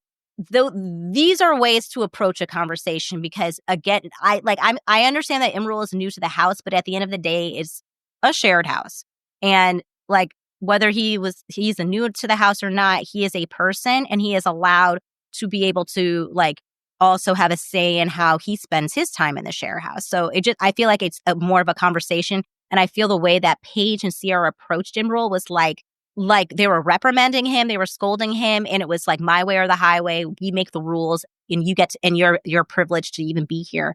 And I don't think that that's right. And it also they were proud of it because they were like, proud. They were like, oh, I ripped him apart, or I ripped him a new one. It's like, so one, excited you to really tell Paige. didn't. And You didn't. Sierra didn't even hear it. Like she literally. Okay, so that's exactly I'm glad. So essentially, yes. So that is exactly what I was going to say about that whole thing that kind of pissed me off, like with the Sierra and Paige thing. So before Sierra enters the chat, she Paige did tell Sierra about the night before. So Sierra, so we know that Sierra didn't see this person that Emerald brought home, and she didn't hear it because Paige tells her about it. So, and then Sierra's like, oh, really? And then they kind of start talking shit and like riling each other up. And I think, again, this is why I say Sierra is such a good friend to Paige specifically and her friends to a fault. Whereas I think she knows that Paige is not necessarily that mad about this Emerald thing, but like, I feel like Sierra is willing to do whatever she needs to do to like help Paige in this moment. And like even if it's being mean to Emerald. And I don't know if she knows she consciously is doing it, but like for essentially Emerald could go fuck himself for all she cared. Yeah. Like everything is about Paige in this moment. She can't go cuss out Craig. So. Exactly. She's not allowed to. So then like when Paige opens, like Emerald, like we keep on seeing cuts to Emerald trying his best to get this girl out of the house. Not in a way of like, okay, we've had sex, get the fuck out. I think that he is trying to like, get her out of the house because I do think that he doesn't want to like, one, have maybe this girl doesn't want to have to like see his roommates. And two, I think he is trying to like in his own way separate it and not, involve the house too much in his extracurricular activities. And so he's trying to like find her things. And I don't know if this is just me, but watching him actually seriously search for her things was like, I don't know, like it just kind of got me flashbacks to like when I would like randomly, sorry if my mom's listening, hook up with people. Like I don't think any random hookup would be trying to find my shit. Like, you know what I mean? I wonder how many Charlotte, how many Charlotte Russe and Forever 21 bangles and whatnots have been left behind because somebody was trying to scurry me the fuck out. She spent the night. He was trying to find her Instagram. He was looking for her shoes. I was like, maybe number 5 is a little different. I do think he was or he's just nice. Maybe he's just a nice guy. We just haven't seen that part. He is a little bit, not a little bit. He is respectful because he doesn't. Yes. He didn't leave he doesn't leave like his arrows number 1, 2, 3, whatever unattended. It's always like you can't just wander around the house. Yeah. Yes. I'm going to be with you, and so that just shows that he actually is respectful. He is mindful, whether you agree with what he's doing or not. Yeah, he's mindful on both parties, in my opinion. And I don't know that. I guess like I don't know, maybe just because of our lived experience. Like I was like, to me, I was like that showed a lot about him because again, there's no crime in having casual sex, and it's actually really, really rare when people have casual sex for people to be like it could be on a girl's end or the guy's end. Like usually I feel like there's always like an imbalance and I don't know. I was like, I feel like Emerald is showing a way in which you can hook up with or have casual sex with someone and it be a very respectful and like mutually beneficial exchange. I mean, that's did it to Lindsay that one time instead of. Huh? Remember when they did it to Lindsay? Yeah. Well, of course, and that's they have. So the thing is with Paige and Sierra, they have their whole viewpoints of casual sex. And that's fine for them, right? But you cannot tell other people what to do in a shared house unless you guys have made like some house meeting and set some type of rules. Like, and he is breaking these rules. I don't think that's like you cannot just like retroactively be upset with somebody without having an initial conversation. And it doesn't feel like they have had. It doesn't feel like from the conversations that we have seen and the conversation we saw in this episode that they have mentioned to Emerald that they are annoyed by this. This is his first time hearing it. So you have to give people an opportunity to accept that. And again, I think it goes back to that Sierra and Paige being used to some of these toxic Bravo men and already having a preconceived notion of how Emerald is going to respond when they do come at him or rip him a new one. And when we do get to that point, when Sierra has the conversation or calls Emerald out, I feel like I feel like she was so irritated that she was not getting the response that she thought she was going to get from him. But she, and also, and this also goes back to like how we were saying that everything is full circle with how all the things that they used to say about Lindsay, and I'm not going to say Danielle, but about Lindsay and being like, it was hard for new people coming in this house. And, you never took the time to get to know us. And so all these people using the excuse of like the house doesn't know Emerald. Why aren't they taking the time to get to know him? Are they supposed to go in your bedroom as you're scrolling to ask you questions? Like, you haven't even tried to ask him anything outside of his sexcapades. So now you're like, this is the only thing that you have to offer. And then you get upset that he's doing this. It's like, girl, you don't even have like the relationship with him to call him out in front of other people. Yeah. And then to pretty much like, again, like they're purposely trying to paint him into some type of creep. Like Paige opens the next morning after telling Sierra what went down and them getting on the same page that Emerald's a creep essentially and whatever. She like Emerald's again trying to get this girl into an Uber or however to pretty much out of the house. And he is in his underwear, and I feel like I've seen him in his underwear before. And again, I don't have like it doesn't seem like to have been an issue, but now because they're disgusted with his behavior, it's an issue. And so she opens the door, she slams it, and she's like, "Ew, put on some pants," and like makes that comments. Then Emerald comes into the kitchen, and immediately, Paige says, "You need to get an STD check." And that could have been a joke, but we know that it's not a joke because she was like, no, you really need to get an STD check. How many people have you had sex with? Like, these are invasive questions that if this was Giggly Squad, they would be ripping him a new one if that was asked to them. Like, how dare you ask and question how many sexual partners he has had and then accuse him of like possibly having a sexually transmitted disease because you are judging him for having multiple partners. And then him having to like defend himself by saying, I use protection, which is quite frankly, none of our fucking business. Also, they were always having sex with him. Suits all day. And like, we're literally watching Sierra's underboob as she's calling this. That's such a good fucking point. Like literally watching this as she's yelling at this man because he has on underwear, which is like more than a speedo. Shirla. The underboob was right in front of my fucking face, and like that's so true. Like, because again, it's like granted, I hate having to defend a man so hard, but like they're like, I know, but it's though because that man, I heard he's opening a school. Oh shit! Yeah, he seems like an actually really good guy who just likes to have sex. Exactly, it's what we said before. It's like he is a person that really enjoys sex, and he's finding at least to our knowledge, he is finding other women who also really enjoy sex. This is so I don't know. With the sorry, it popped in my head, but this is my issue with production. It's like. I forgot who, I guess it was, I hate to quote Kyle, but like Kyle, not from Summer House Kyle, Beverly Hills, when she would Miss Open and Honest, where she used to be like, if it's brought up on camera, we have to talk about it. So now the house is the one asking him about sex. And so that's why he's been put in a box. They don't ask him about anything else. And so they keep bringing up like, oh, Emerald, you brought home 3 people. And Paige is like, oh, you need to get an STD check. And then you have Sierra yelling about him about sex. So that's the only storyline they can focus on because they are not willing to talk to him about anything else. And that is so unfair. He has tried to open up. We had that a few episodes back when he told the whole group one of the reasons why he is so sexually free now is because of his background, and he came from a very like strict religion where like essentially he was being suppressed in like exploring things that he wanted to explore. So for him, he spent like a really good chunk of his life not being able to be openly expressive. So for him, like, yeah, it might seem like a lot, but this is him getting to have this type of experience for the very first time. And I feel like he thought he was in an environment that would be acceptable, especially since they have been so interested in and seemingly excited to hear about it.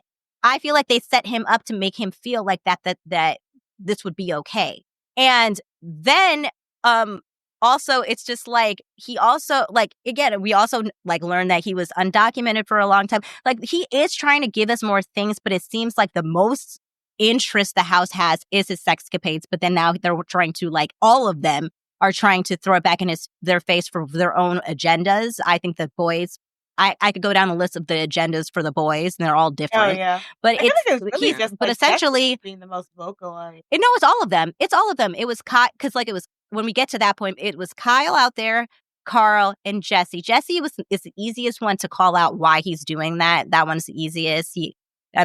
Emerald kind of betrayed him and like in a sense, so it's like kind of like a lick back. But Carl right now is clearly pivoting to trying to pursue Sierra. Sierra is clearly the person that's has the issue, so he's kind of backing her up in a sense. Like he wasn't the pantry bandit and wasn't doing all this shit in his first few seasons. And then on camera. Yep. And Kyle is just happy no one's talking about him. And anytime no one's talking about him, he is happy to help pile on. So like everybody has their fucking agenda in this situation. And Emerald, unfortunately, is the scapegoat of the as of right now. But, luckily the audience has caught on to that. And I am glad that I'm seeing majority of comments also calling out what happened, how Sierra and Paige did Emerald. So that's actually nice to see. Good. But I'm seeing the other opposite. Oh, People really? call him disgusting. And it has a lot Still? Even after this episode? But being like, well, you know people what? on their side being like, if it is a shared house, he shouldn't be doing this. Does he have more to offer than just like having sex on camera? Yeah. Well, he also says after like, so let's just get to okay. Paige makes that comment to Emerald. He happily, without even attitude, because I would have had attitude. Without attitude, it was like, oh no, like he was like genuinely like, don't worry, I'm safe. So like I wear condoms, and she's still like snarling up because again, they like Paige when she said that she wanted the blowback. She was ready. She was gearing up for an argument. And he's not giving. To your point, she was trying to get out her frustration. So she was like, if I give him something, he will probably bite back, and then I can just lay it into him. Yeah, and he needs a release. Emerald's not, and thank God, Emerald is not taking the bait. So then, Emerald takes it. He's like, you know what? I feel like he feels the energy. So he's like, I'm going to go outside. He goes outside. Sierra has already kind of disclosed to she's kind of disclosed to the guys that Emerald she's sick of him bringing people. He's having loud sex, yada, yada, yada. Emerald comes through. And it's like, hi, guys. And it's like awkward. You can tell like you've been talking shit about me. And then Sierra just like immediately goes for it and says, essentially, like, why are you being a sleazeball? Do you do this in your own home? And just like really reprimanding him like he's a child about having people over and having like, casual sex. And again, me personally would have had a fucking attitude. And be like, who the fuck are you, bitch? But he doesn't. He says, he literally listens to her, lets her fucking finish without interruption and says, oh, is this how everybody feels? Yes, that was a good one. No. She did not like that. Yeah. She did not like that. And she immediately got an attitude and was like, no, I'm not saying that that's how they feel. I'm saying that's how I feel. Okay, she thinks she's like trying to, get the control back. He's like, oh, okay, I can see that. I can see where you're coming from. So, and I have also, been thinking about like, maybe I need to slow down. Oh, again, I don't feel like Sierra thought that was where he was going to go. So she's like, she tries to figure out any part of that to fucking pick apart. And she says, oh, you thought about that. When was that? Because you haven't done it. Oh, she's embarrassing. No, yeah. So he was like, no, I haven't. But, I hear that. And if this is making everybody uncomfortable, I'm happy to oblige, essentially, is what he says. And, she's like, okay, great.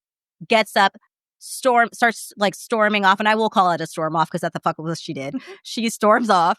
And she really hates this. So he was like, good talk. And she said, yeah, good talk. It was so embarrassing for her.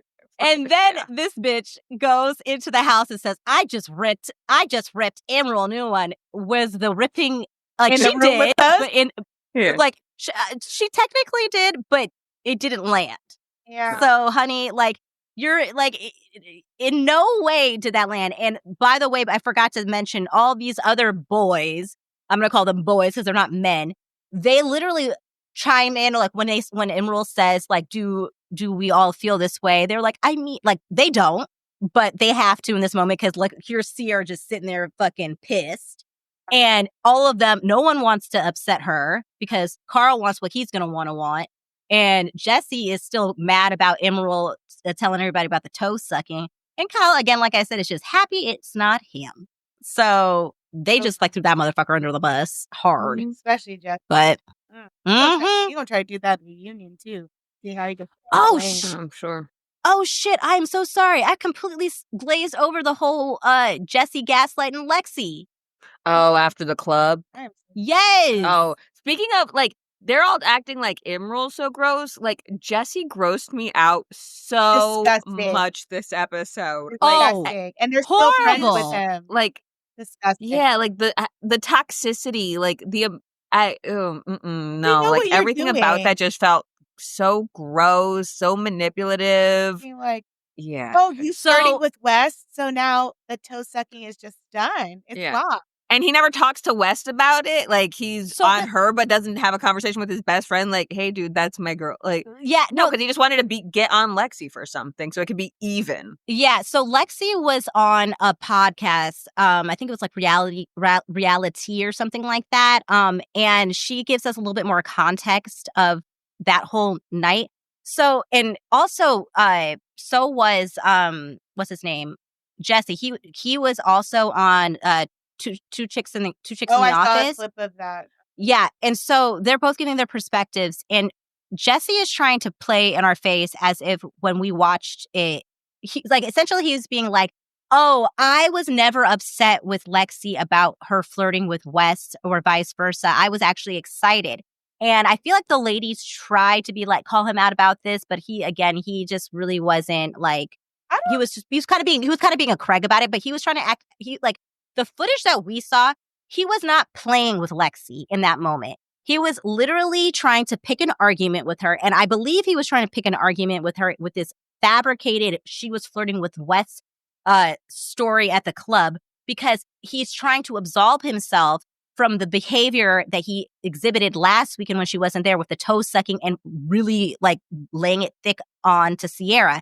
And he feels like if he can catch her doing something quote unquote similar, we're even Stevens here.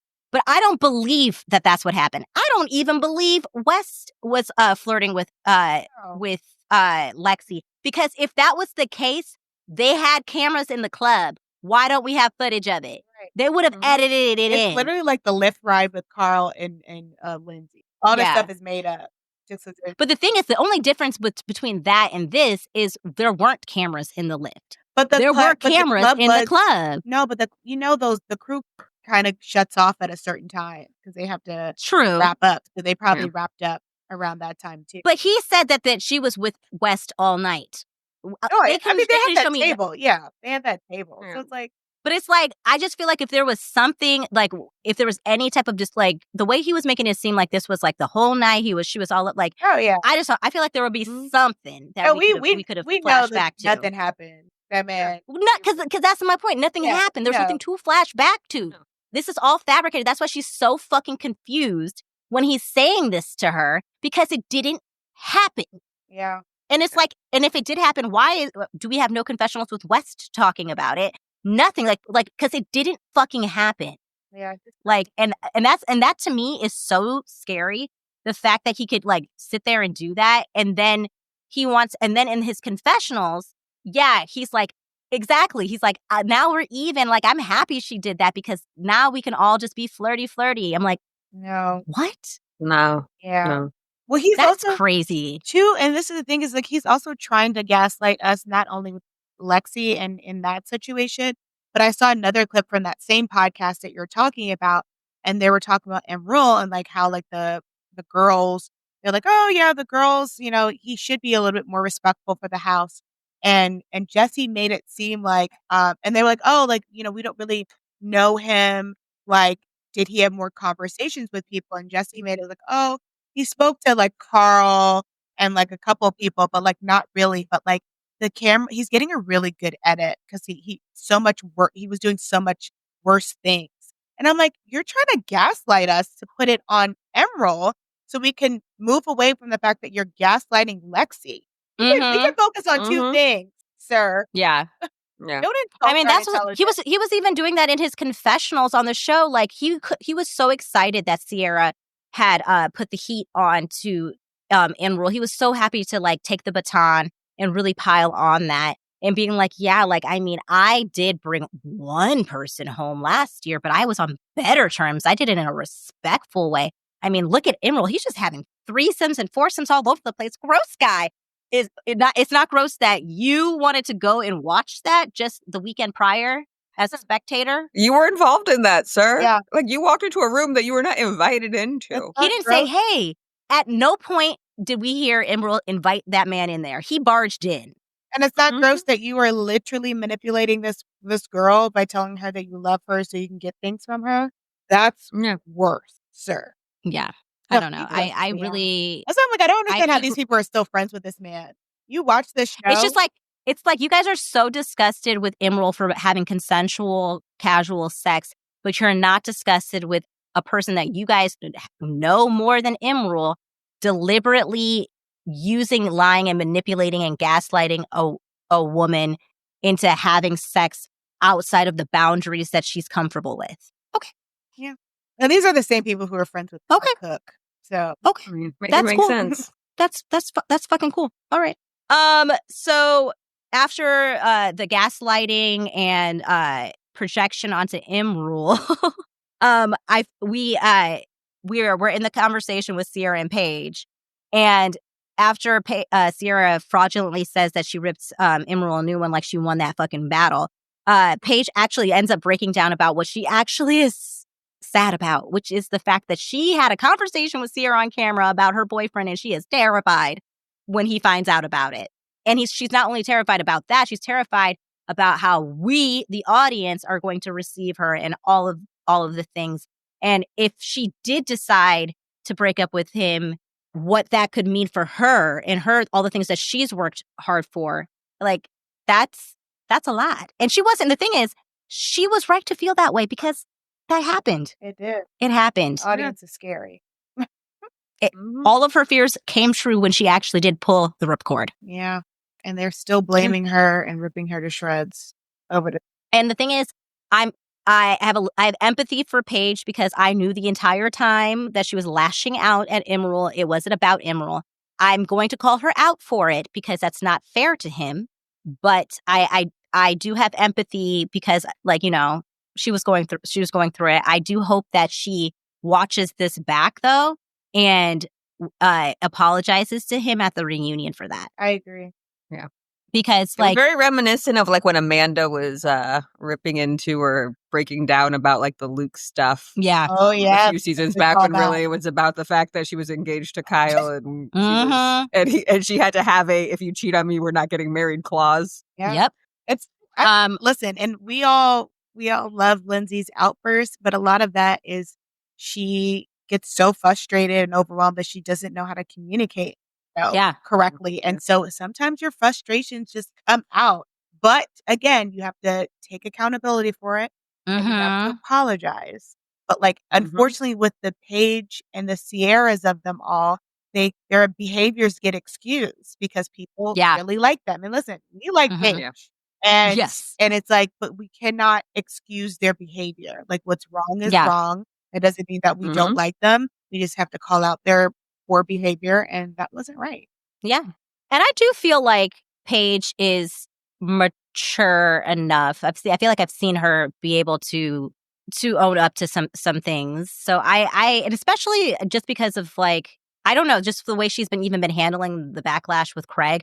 I do feel like I do think she might. I do feel strongly that she will apologize to Emerald. I don't think that's the thing is, I know Sierra would never. She's so stubborn. I feel like I don't think I've ever seen Sierra apologize. I think she had to at the reunion when she threw that glass at Danielle, no? But that was like, I feel like to save her damn job. Well, I agree. That's an apology or nothing. So I think but she never admitted she was wrong necessarily. It very much was like, say you're sorry. She's like, I'm sorry. I think if Paige apologizes, she would. Yeah, but I feel like I agree with you. And when I say I'm thinking about how it's all going to go down, and it's going to be Paige giving a sincere apology, and then Sierra being like, "Listen, I was just concerned about. I am sorry, Emerald. You got. I did lash out at you, but honestly, my main concern at that time was Paige. It's going to be like a barely apology and a bunch of excuses. Yeah. I feel like, yeah, justifications for why she had to do what she did. Yeah, like." Mm-hmm. That's like, I feel like that's what's going to happen, but we'll see. Maybe. I don't think I think I am right, because just the way she's just been even moving with Jesse in recent days. We called it out. Leads me to believe she's not going to have any growth when it comes to this reunion. She never has any growth. Like literally zero growth we've seen from this girl. She's just so like male. Can you shower? Oh, it's not me. What's going on over there? In the basement. That's my dishwasher. Oh. Why are you just ignore any sounds you hear coming? Why are you washing your dishwasher like that? Because that's just how it runs. You're looking at, first of all, why is your dishwasher all the way up there? Exactly. You're looking at, that looks like a height of a person standing. No, yes.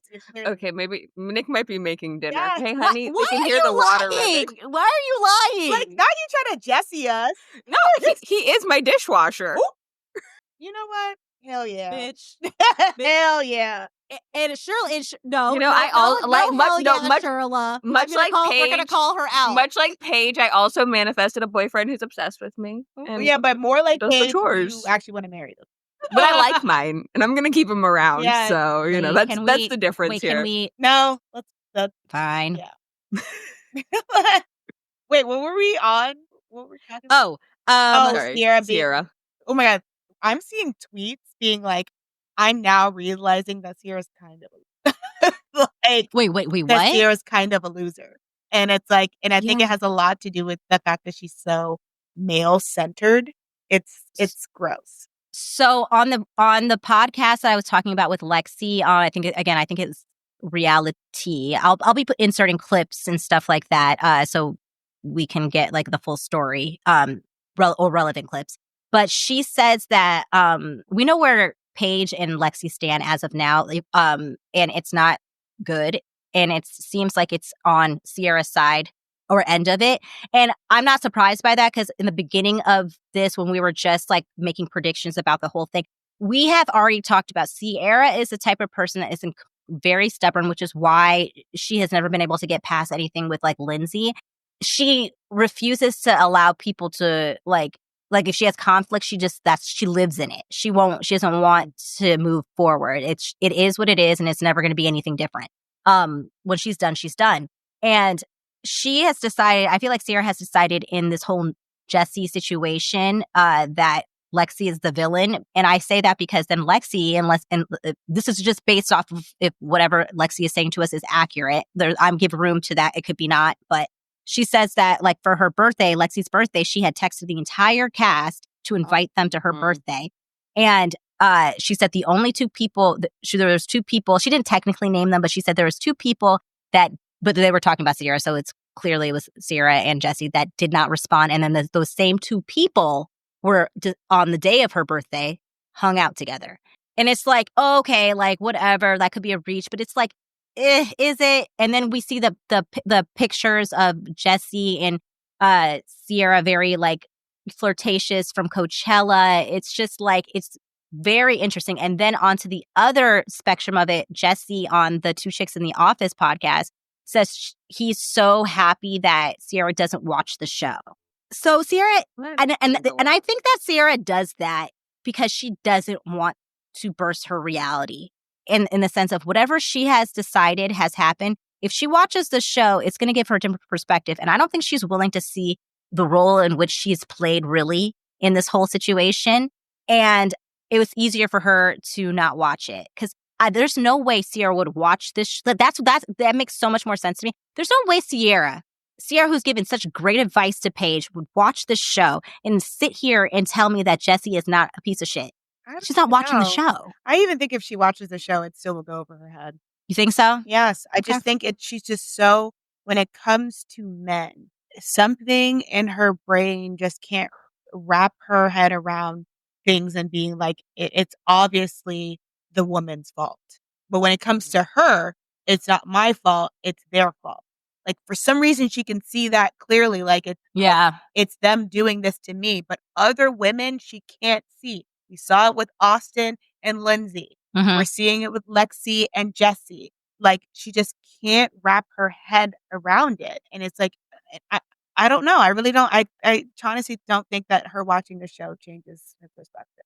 Well, I wonder if it has anything to do with, like, she is also involved in those situations. So by admitting, like, that it's the man's fault, then, like, if she feels like that affects her in some way or says something about her. Because if Austin is choosing to make out with Lindsay when she's like, hey, I'm right here. Well, if it's Lindsay's fault, then Austin's just innocent. Austin isn't making a deliberate choice to choose Lindsay over her. And same thing with Jessie. That's what I mean by I feel like she that's why she does this, because I do think that Sierra is a very smart woman. So I agree with you to a certain extent. Like, even if she watched it, the outcome would not be different. But I think the journey to the outcome would be a little different in the sense of, like, she would, like, there would be a moment where she was, like, mad at them. But at the end of the day, she would go back to them just like she did to Austin. But to, like, what you're saying, Jaleeza, like, if she watched it, it's like you cannot rationalize around what is right in front of you. And I feel like it's much easier for her to rationalize it when she hasn't seen it. You know what I mean? I still think at the end of the day, she's going to go back to them. But, like, I feel like she has plausible deniability if she doesn't watch. So we can't really 10 toes down call her a dumbass. But yes and no, because this season's a little bit different because in real time, it's happening in front of your face where Jessie's like, don't touch me or else she'll get mad. And then you bring that up to your friends and you tell your friends about it. So it's like, it's not like all this stuff is happening. Like you guys cannot use this excuse of being like, we can't even see some of these things. We're only going from his account, when it's like, it's literally happening in front of you. Oh, yeah, she's hearing it. The thing is, I completely agree with what you're saying, because Jessie is doing these things. And when we, like, get to the end of the episode where Jessie says, don't touch me, and he, like, actually means it. Like, I'm trying not to jump too far ahead, but, like, again, it's the same MO. It's the same, but it's still the same thing that, like, Austin did to her in real time, where it's like, for her, like, I feel like at some point she's going to rationalize the reason why Jessie spoke to me that way is because Lexi told him to do that to me. Well, I agree. You know what I mean? This is where I'm saying it doesn't matter if she watches the show or not. Right. She's always going to come to that conclusion. Because that is a way of putting it. Agree. I agree with that. I definitely agree with that. I just feel like she's, like, I don't want to be mean, but, like, I think she's just taking the cowardly way of not having to watch herself make these, like, really cringy. It's almost like decisions. This is an analogy. So, like, we know people have different relationships with alcohol, but sometimes people drink to excuse their bad behavior that they know that they're allowed to do. And so I think it's the same thing with Jessie and Sierra not watching the show, being like, I know I messed up this summer. So if I don't watch it, I can excuse that behavior. Exactly. I think that is a really, really great analogy, because I feel like that's a very easy and relatable way to, like, put yourself in that experience. Because, I mean, if you drink, you're like, oh God, I don't want it. Like, when someone tries to show you footage of yourself, you're like, I have an idea of, like, how I probably was, and I would like not to watch that. Right.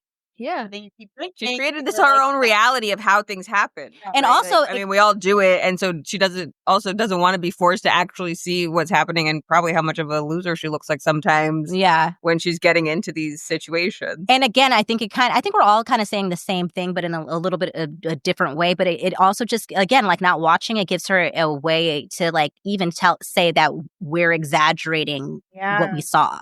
Yeah. You know what I mean? Like she's aware, and she's like, she can like acknowledge a little bit like, yeah, I know this happened, but y'all are making it way bigger of a deal than it is. And we're like, bitch, watch it. I also think that the audience plays a role in it too, because like all the mishaps that Sierra has always had on the show, the audience has always been on her side. So even with the, Lindsay and Austin, they were on Sierra's side. Danielle fight on Sierra's side. That's a good point. Sierra's side. So the audience would be very interesting, because it seems like a lot of people, like at first they kept being like, well, Sierra doesn't owe, I've seen a lot of Sierra doesn't owe Lexi anything, but it's like, how was this any different than the Lindsay and Austin situation? You could have said Lindsay didn't owe Sierra anything. But like at the end of the day, that's not the point. Your behavior can be wrong, and we can still blame the man for being obnoxious. But Sierra should be a little bit mindful and respect that that they are in a committed relationship, and that, Lexi as a woman probably wouldn't want to see this. Whether just be like, I don't even want to put myself in that situation to be too flirtatious with that man, because I also don't want him. So just like, yeah, and I feel like we've kind of talked about this, and you've made this point. Like one of the reasons why Sierra and the other ladies are not getting to know Lexi is because they don't want to know. They don't want to burst their bubble. They don't want to have to be like either make the decision to not give a fuck about her. But again, it's a plausible deniability. I didn't know because you didn't want to know. Yeah, that goes back to your point. You chose not to know. Watching the show, they're doing the same thing with Lexi of not getting to know her. Exactly. Burst that bubble. Ooh. I glazed over one thing that I wanted to quickly go back to, because I did see a lot of criticism of Lindsay from last episode about not checking on Carl when it came to the anniversary of his brother's passing. And we talked about this. Unfortunately, you guys didn't get to see it. Maybe you guys will eventually. But we actually thought that Lindsay doing that was a way in which to set a boundary, because Carl does need to learn how to be able to cope with this moving forward without Lindsay. And the anniversary has been tied to Lindsay for the entire time has happened. And she had a moment with Paige where she showed empathy by reminding Paige that it was his brother's anniversary of his passing. And that was her way of like helping him without him knowing. And we thought that was sweet. A lot of people were like, I can't believe, like, after being wrong about the whole accusing him of cheating on her with Lil, and then like you won't even like talk to him on the anniversary of his brother's death. I can't believe she didn't even do that. We get Carl telling Sierra that Lindsay actually did do that, and we get again. That's what I'm saying. We have footage in that fucking club, because then there was footage of that. I'm just saying, like, all of them, we don't have fucking footage of this. Convenient. We don't have flirtation, but we got footage of that, and we had mics, like, got volume and footage. Okay, but Lindsay did say something to Carl and said, I'm checked on him. Of course, in Lindsay fashion, when then Carl says like happy birthday, she's like, it ain't my birthday yet, bitch. Yeah, right. It's almost like we love they miss each other. You can tell that they miss each other, but then it's like, I remember I'm mad at you. But yeah, you're like, I'm so fucking mad at you, bitch. But like, I'm like, are you okay? Yeah. Like, ugly, but like, yeah. Yeah. So it's like, there's clearly still, and I think that again, like people want to like be so extreme like that, like Lindsay calling him out for possibly cheating on her before the breakup, or like this means that she's obsessed with Carl or still is not over Carl. No, it just means that what they had was real, even if it wasn't right, because there's still going to be some type of love there, even if you're not going to be with this person, even if you're still mad at this person. There is a love there. So to me, I'm seeing that there on both ends there was some love there. Yeah. And I know I rag on Carl a lot because he needs to be ragged on because he's a Bravo man. But I'm glad that it clearly resonated with him, and the fact that he recalled it the next day, which then, and if you don't do that, they then wouldn't flash back to it. So that's a great point. So, and the thing is, I don't think any of us has ever questioned the fact that that Carl and Lindsay had a genuine friendship reciprocated. Unfortunately, when it translated into a relationship that fucked everything up. They were always better off as friends than they were lovers, and it should have stayed there. And I don't know if I would have said before the season it's impossible for them to be friends, but I don't know. I mean, I actually could see a world in which they have Austin and what the hell is her name from Southern Charm, his ex. Oh, Madison. Madison. I actually can see in time a world in which they possibly could have a Madison and Austin relationship because only because they did have a really strong and long foundation prior to that. And both Madison and Lindsay have a way of just like letting things go. So I think Lindsay eventually would be like, okay, fine. Yeah. I would like to see that. Like they were such good friends and they did provide so much to each other, you know? And so, I mean, there is no way after you guys break off an engagement or he breaks off an engagement the way he did to at least have like some cooling off period. But I really do hope they can get back to like the core of their friendship because you can tell there's at least part of both of them that does miss it. Yeah. And I think that I do believe they did help each other a lot in the traumas that they've both faced.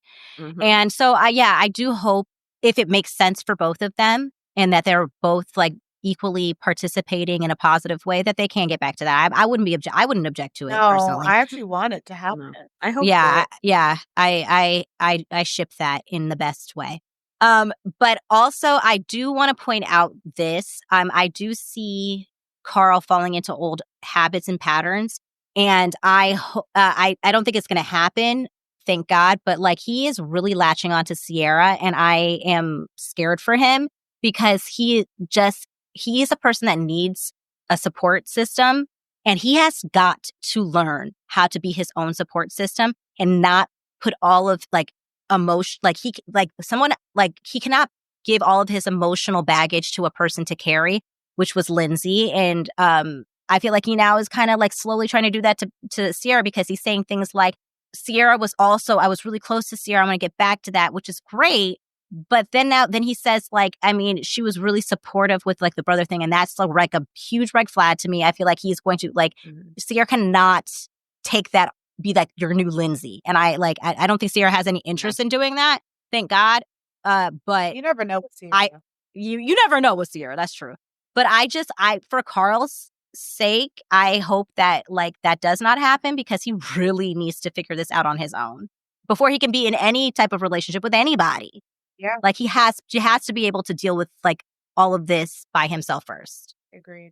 But now jumping back into in time in the episode, we are going to we are at the foundation that Jesse is highlighting, which is really amazing. It's what is the foundation called? It's called American Cancer Association, and specifically it's at the Hope Lodge, which is for where like cancer patients can go to stay and eat while they get their treatments. And apparently New York is one of the best places to get cancer treatments, according to Jesse. And I think that this is great that they are taking time to give back to the community, and the whole cast has come and they're gonna be like, serve. Oh wait, because Gabby not there? No, Gabby was there. And Amanda Paige and make a joke about how they couldn't make it. They were working. Yes, you're right. For most of the cast was there to serve the food, and I can't even believe we ended up getting as much drama as we did from this scene, because I feel like the scene was not supposed to be that, but it ended up going there. I have to say one thing, like the whole thing was, I'm happy that they showcased this because it was very important. But the only thing that gave me anxiety is seeing all of that hair not being tied up around the food. Being around food. I was just like, please, Sierra. Like Lindsay was the only one that had her hair tied up. I was like, why isn't anybody following suit? I'm just seeing Gabby's hair and Sierra and Lexi. I was like, Lord. Jesus. Yeah. Sorry, that gave me that's a nightmare. Oh, yeah, I mean, that was Sierra's room also gives me the heebie-jeebies, but like, sorry. Had to cut that. I feel like usually the most put together, like, prettiest people, like they have like the most disastrous ass rooms. Like what, like, I don't know. I do not understand it. Is that your dishwasher? No, that was me knocking over my phone. Oh. I'm batting 10 for 10 today. But so between the learning about this foundation, which is amazing, I'm glad that like we got highlighted and we learned about this foundation. There was definitely some mess involved. We'll start with like the soft launch of finding out that after Sierra drove Carl to Montauk, that he ended up hooking up and having sex for the very first time since Lindsay's and him broke up. Okay, good for you, Carl. I guess. Yay. Yeah, but the thing is, did you all feel a certain way when Sierra was like just rejoicing in it, like a little too much? Like, I don't know, like she just gives me such pick me energy. Like she's so cool about this, but she can't like be cool about Emerald hooking up with people. Like it's just like, you know what I mean? It's just so. Granted, it wasn't in the house, so like that should be her critical of a lot of things. Yeah, it's just whatever selective. fits her narrative. Because it's like, even like earlier in the season when Carl had said that he hadn't had sex since Lindsay, they all were like, why aren't you fucking this is your time. Hook up with as many people as possible. Like, so it's like, you're like, so do you guys like care about casual sex or not? Like, I don't know. Only like, I don't mind it in theory. Again, it's literally selective outrage and their selective girlness. It only is okay for the people they like. If they don't like you, it's not okay. Right. Yeah, I agree. And then Carl being all like, oh, I'm still working on my intimacy. Like, Carl, it was a hookup. Right. Like, yeah. Go back to your therapist. Right. Let's get into therapy, sir. Like, right. Get a journal. We don't need to know like, this. And then Sierra being like, I volunteer to drive you to all your sexcapades. Okay. No, it's okay. Okay, girl. And then that's when her happy ass got too comfortable. And she over here trying to involve Jesse, like, haha, isn't that great? He just had sex, Jesse. Like, like playful. I mean, I didn't see anything wrong with what she was doing because she's so used to doing that. That's a dynamic that Jesse and her have created. So I can't fault her for thinking that she could do that. But Jesse strong arms Sierra. It says, can you, like, literally, I had funny. to laugh. I'm sorry, that was really funny. He was like, can you stop touching? Woman is abusing me, please. And the way that Sierra just was like, wait, what? Yeah. Like, are you serious? That was so funny. He's like, I'm dead serious. That was the best unscripted thing I've ever seen in my entire life. Okay. I felt like in that moment, she knew she fucked up. And she said, oh my God, it's happening again. Like, it's happening again. It's happening. How? And I'm not even like, because again, I think she thought she had so much control over this because I don't think that she likes Jesse. I think that she enjoyed the attention from Jesse. But here's the thing. Like, it's like, she does not like when men reject her, whether she likes them or not. And this is a rejection. Yeah. It is an embarrassing rejection. She was told to not put her hands on this man. Yep. Yeah. After he was feeling all up on her a week before, she's like, wait, excuse me? I'm not supposed to reject you. Like, you're not supposed to reject me. I'm supposed to tell you, don't touch me. And honestly, Sierra, maybe you should have told him not to touch you when he was doing that. He said it. Especially the moment he got into this relationship. She should have been like, no touchy. Yeah. You give these men, these clearly horrible men, too much leeway and they fuck you every time. Every time.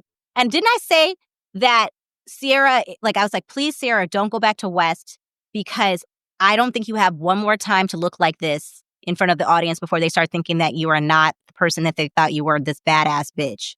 And it's happening right now. Like you saying that people are starting to like be like, oh my God, she is a dumbass. Like, it's starting to be like, girl, it's you. Like, you, like, I don't know.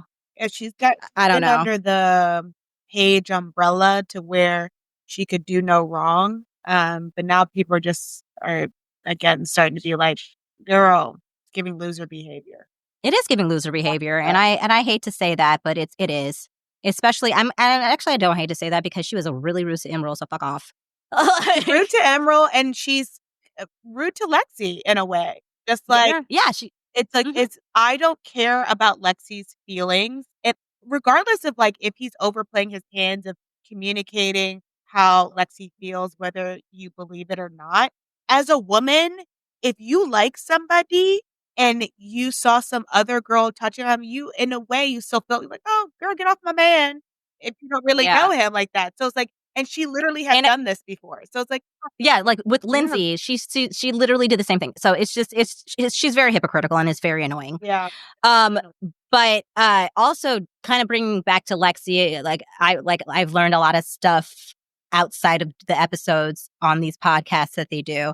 Lexi also drops a little bit of behind the scenes tea that she found out that through Jesse, that when he had changed his mind about having her meet his parents, it was because he said to Lexi, I don't know if you should meet my parents because Sierra doesn't think that is a good idea. What? Excuse me, what now? That's what Lexi said. She said Lexi said Jesse said that to her. So he's causing but like he's trying to cause some tension. Yeah, he's pitting them against each other. But again, everything's not his fault. Oh, I said maybe you shouldn't meet my parents because of Sierra.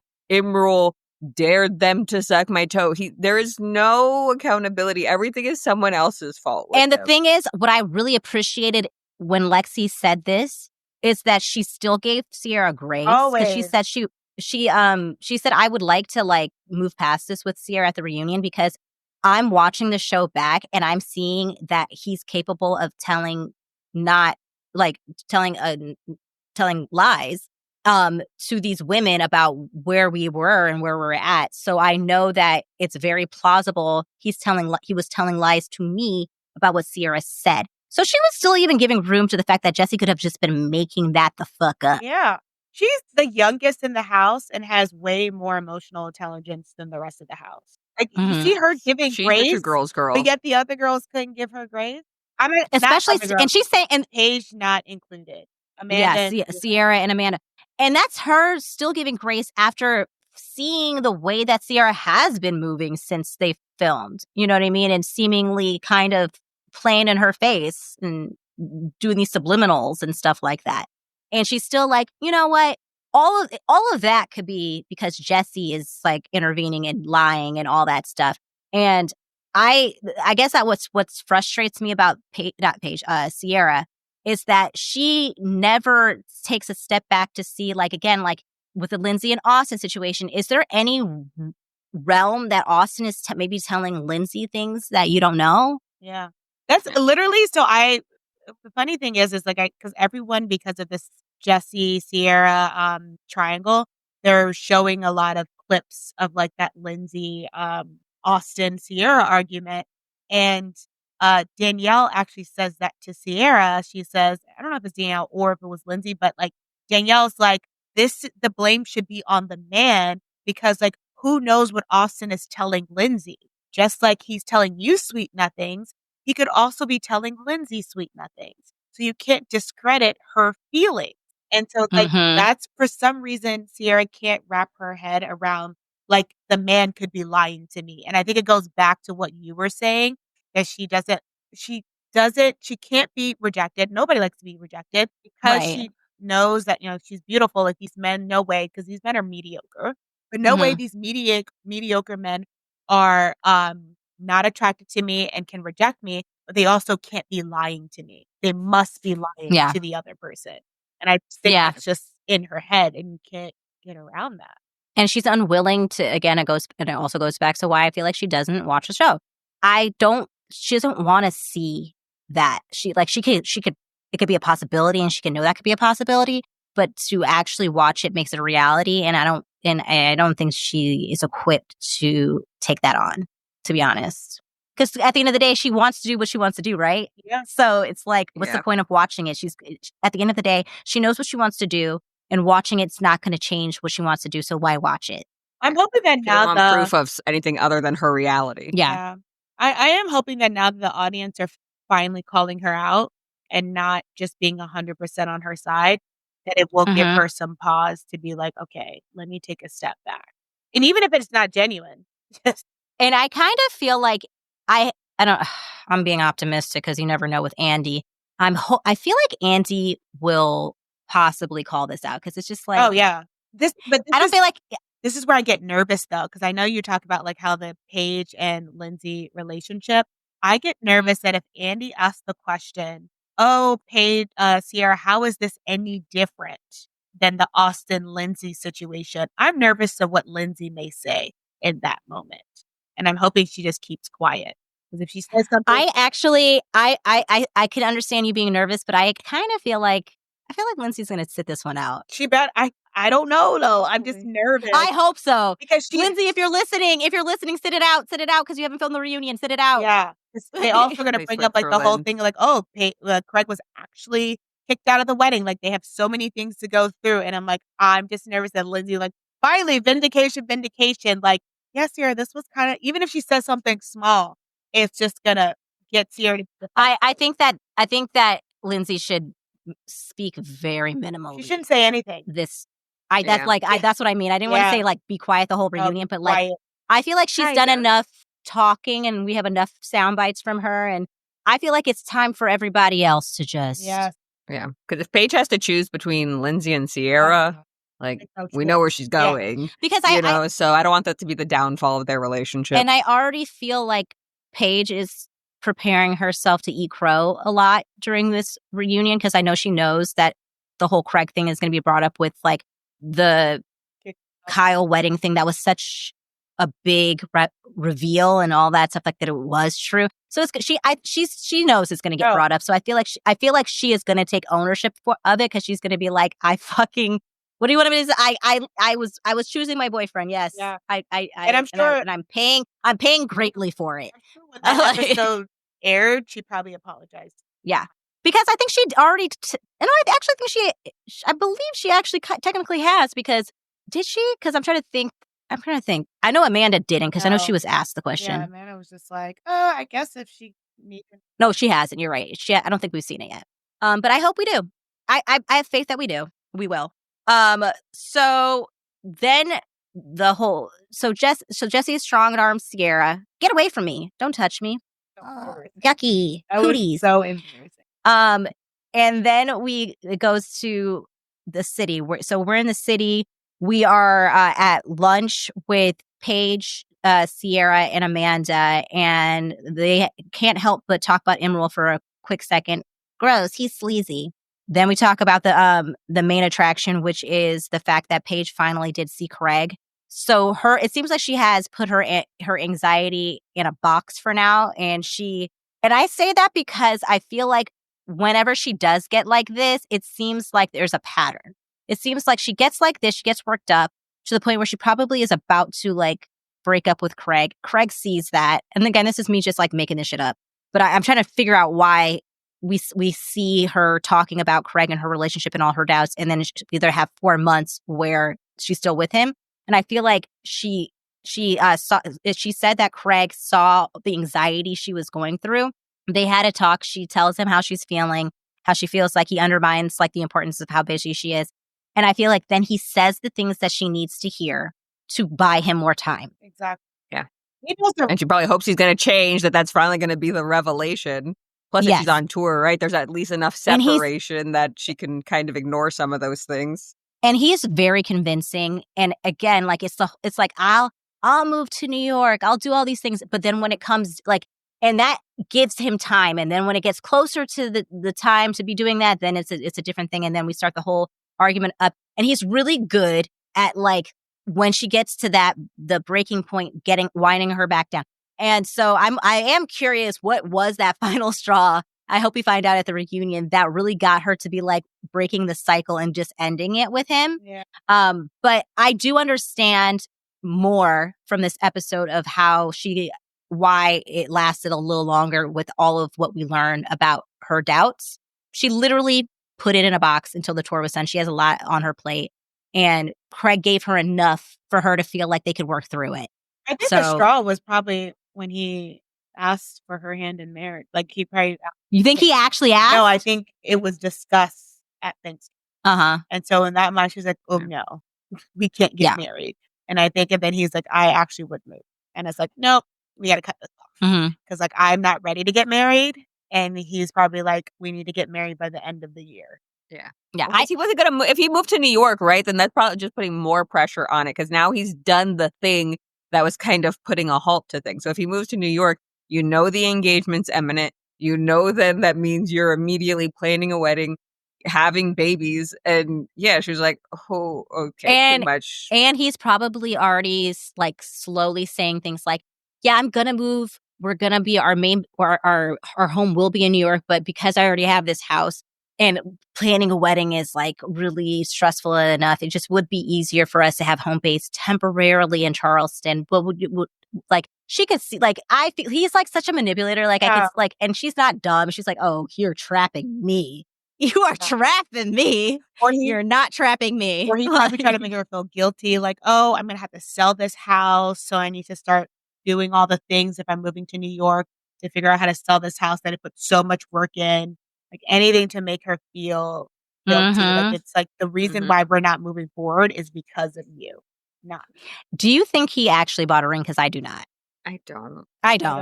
No. I think maybe he designed something, but I don't think he actually bought anything. Because why did we never see it? And he just took it back and returned it. And the thing is, never saw any of it. And I think he said he hadn't returned it yet too. So I was like, if you hadn't returned, where is it?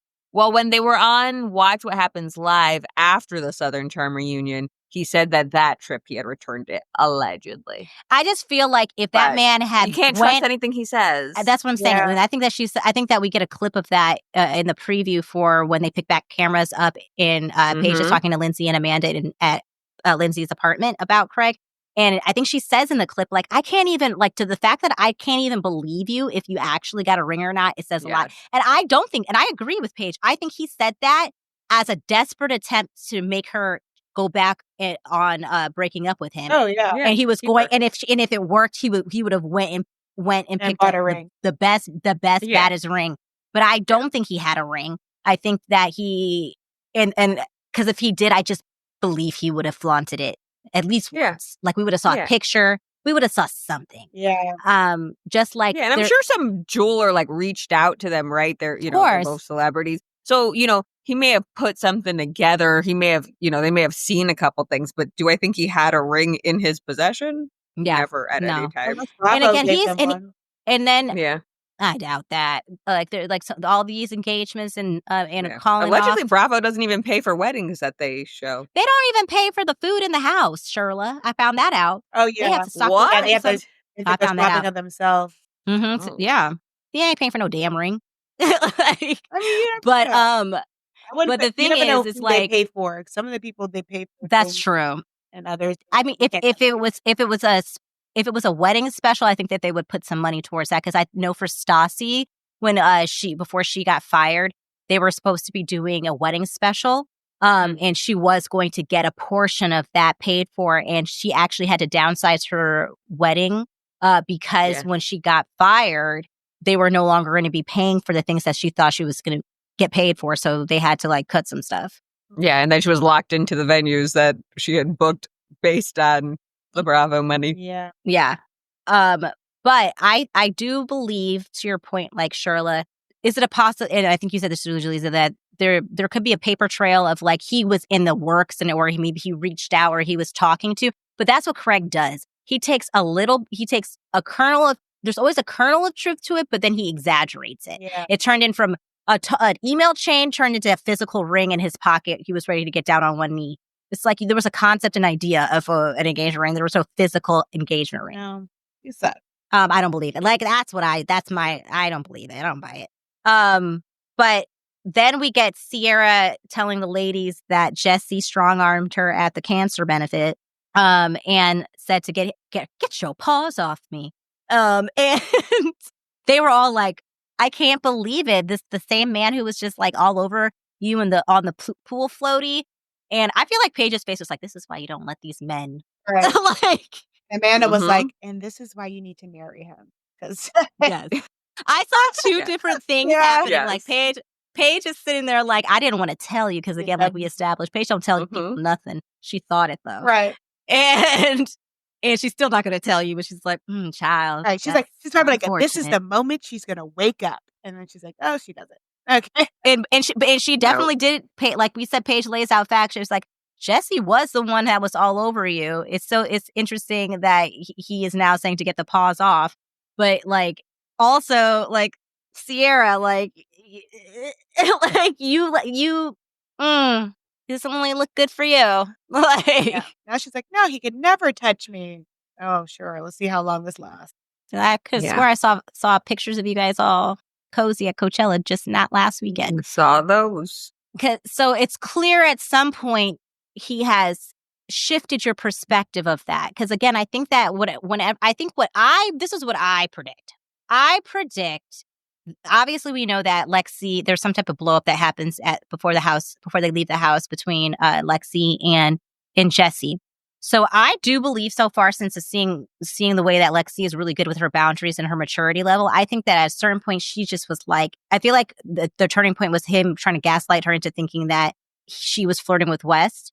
And I think that began the cracks for her. And I think that we'll probably have maybe 1.5 more episodes of Lexi putting up with this shit, and then her just being like, we're broken up. And then Jesse no longer has to strong arm Sierra. So I feel like that's when he'll start laying it on thick with Sierra. And Sierra needs that because she doesn't like rejection. And she might play a little coy with him for a minute.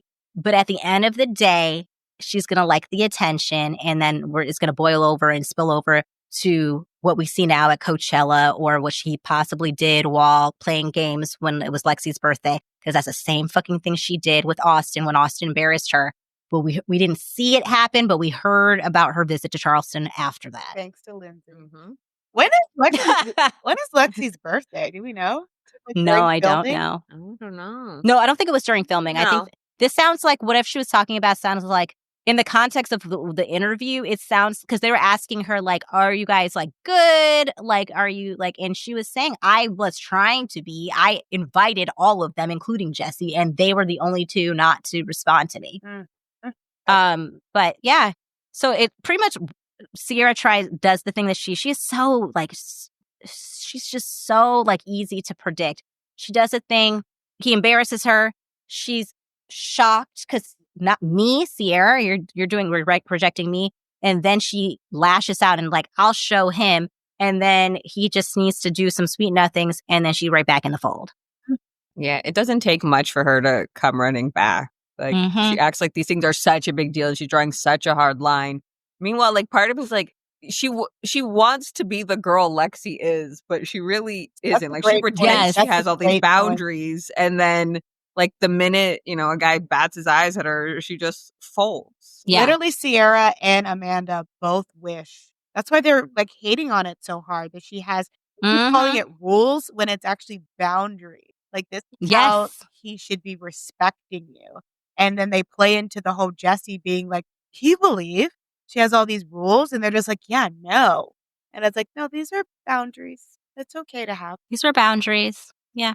I am really enjoying this season. I really can't. I feel like we have a potential if there's such a, like, good reunion, because there's so many different things happening amongst everybody that, like, again, like, across the Bravo universe, I feel like we just been getting to a thing where it's always just one big thing.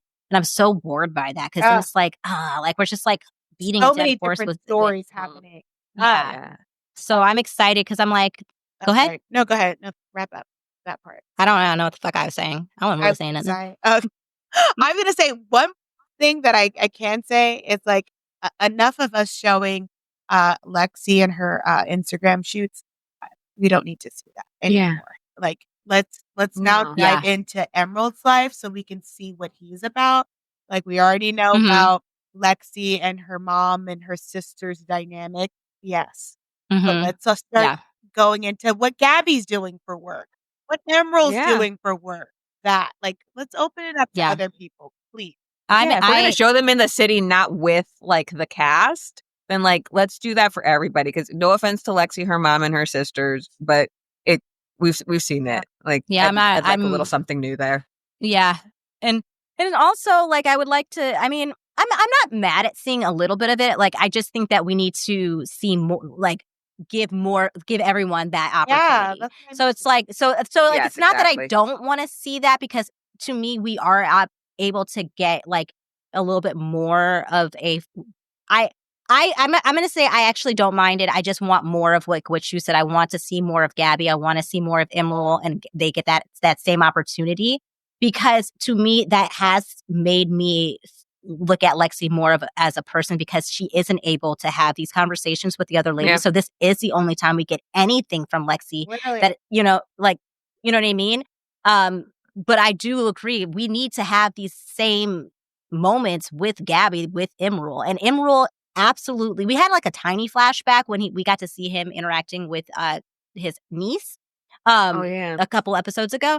But like, even Emerald has said like when he was in his confessional, like, I don't want, like, he explained like, yes, I'm just really excited to be able to be so free where I grew up not being able to do so. So yeah, maybe it is a lot, and I can absolutely tone it down. And I personally don't want you guys to only know me for just that one aspect of my life. I'm not ashamed of it, but I don't want that to be my whole personality. And so I think that he is open to it, and it's an edit that it is absolutely an edit that he has been given by the producers and his house, and he is willing to share more and has been, but no one has seemed to be as interested as they are in his sex life, to be honest. And it's not fair. Yeah. It's not fair then to them be mad at him about it then too. So this is where, like, as much as we rag on the producers of Summer House, they seem they're way better than the Housewives one, whereas like they actually do gradually go where the story ends up. So if the house is asking, we said this earlier, if the house is only asking him about sex stories, then that's his storyline, and they can't really pull out more because the house isn't interested in more. Whereas Lexi, because she has this relationship with Jesse, she brings up how close she is with her mom and her sister, and that feeds into the storyline of her and Jesse. So that's why it opens up. And then she's talking about that. She's talking about stuff from the show with these people, right? Yeah. It's not just like a random conversation. It does tie together. Yeah. So it's the house is really doing him a disservice, and they're really doing it on purpose. They are. Yeah. They are. But I'm happy that I feel like, at least the side of TikTok that I'm on, I did see a lot of people calling out Paige and Sierra. And like, I mean, I've definitely seen people being like playing devil's advocate. Like, Sierra, I understand why Sierra and Paige were upset, but he also is a single person and he is allowed. But I do feel like people are being like, hold on now. Like, hold on, you guys are going a little too far. Like, we were almost with you, and then you're like, but wait a minute, he is an adult. Like, you can't tell an adult what to do. Like, 'cause you wouldn't be telling me what the fuck to do. I feel like people were able to finally put themselves in that situation, because they probably have been in that situation. Like, hold the fuck up. Please send those type of people to my side of TikTok. I can like it so I can get on that side, because I am not doing it. I do not want to go on your side, because like whenever I end up going on an opposite side of anything, it is dark. Like, again, I think Shirla and I briefly mentioned this. We have been fighting for our lives when it comes to defending Garcelle. So what had happened was, I might put up some screenshots. What had happened was, I ended up seeing a video of a creator talking about the whole Garcelle and Beau's situation, and Shirla. I always go to the comments because I want to see what people are thinking. Then I see Shirla's comment, and she's saying, she's saying what we've discussed. You know what our perspective is, so that you can gather that's what Shirla said in this comment. Yeah. Here comes somebody on Shirla's comment, pretty much saying, like, talking shit about Garcelle, saying that Bose owes Garcelle nothing, Garcelle like pretty much excuses and doesn't call Sutton out. And pretty much just discrediting in Garcelle's experience. Okay. I can't let my girl be. She's going back and like Shirla was going back and forth and trying to, and literally giving, like, she was holding her own, and this girl was refusing to, like, she would just like, she would just say something else and not even change the subject. She would change the subject. She wouldn't even address the point that Shirla made because it didn't fit with what she was trying to and she would like say like really dismissive shit like, I'm not gonna go back and forth with you. So then I said I will. I will. And so I jumped the fuck in. You tapped in? I tapped And in. I love it. And then I tapped back in. And then Sure I like gave her an actual example. Because one of the things that she was trying to discredit was that Dorit had said that that Sutton had bought Garcelle. Yeah. And so she's like, Dorit said that in general. And I was like, oh, no, girl. This was said on the after show. And all of a sudden it's, oh, I don't watch the after show. And then the comments stop. Yes. It's like that, like, exactly. And then she's going to talk about I'm not going back and forth with you guys. I'm gonna go to happy hour. It's like, have fun with that mimosa, bitch. Right. I didn't say bitch. I'm still cussing you out at happy hour. I can multitask, okay? I said, have fun. I was like, okay, if you don't want to like listen, and I was like, well, that says everything that I need to know about you. Enjoy your happy hour, babe. Right. And she didn't like that. The way she didn't like that. I bet she didn't. She was trying how are you gonna call me this? Because she's black. Right. So, by the way, allegedly, that's important context. Allegedly. According to her profile picture, she is black presenting. And got it. I feel like that's what she feels like. She like, again, and it's the same argument. Like, just like there are going to be like, just because we're all black doesn't mean we're all going to have the same opinion. But what you're not going to do is say like what she like at a certain point she was trying to be like Bose's opinion is more important because she's darker skin. Yeah. That's what she was trying to say. And I was like, bitch, we're not going to fucking do that. Yeah. Because I was like, you had no problem sitting there and let Dorit, like, and I was like, because nowhere in this conversation have you have, like, I keep on trying to ask you about, like, okay, well, why was it okay for Bose to sit there and allow Dorit to say that she bought Garcelle like a goddamn slave? Yeah. Why do you keep not, like, wanting to talk about that? Better narrative. Yeah. And the fact that she kept getting upset at us talking about, I want to go back and forth. You responded to my comment. Just stop responding. Like if you want to go back and forth. I put my comment on a video that I watched, and you responded to my comment. So it's like, and then I'm upset because I'm coming back at you responding to the comment that you made about me. Yeah, I hate when people do that. I'm not going to go back and forth with you. You responded. You started this. You responded to me.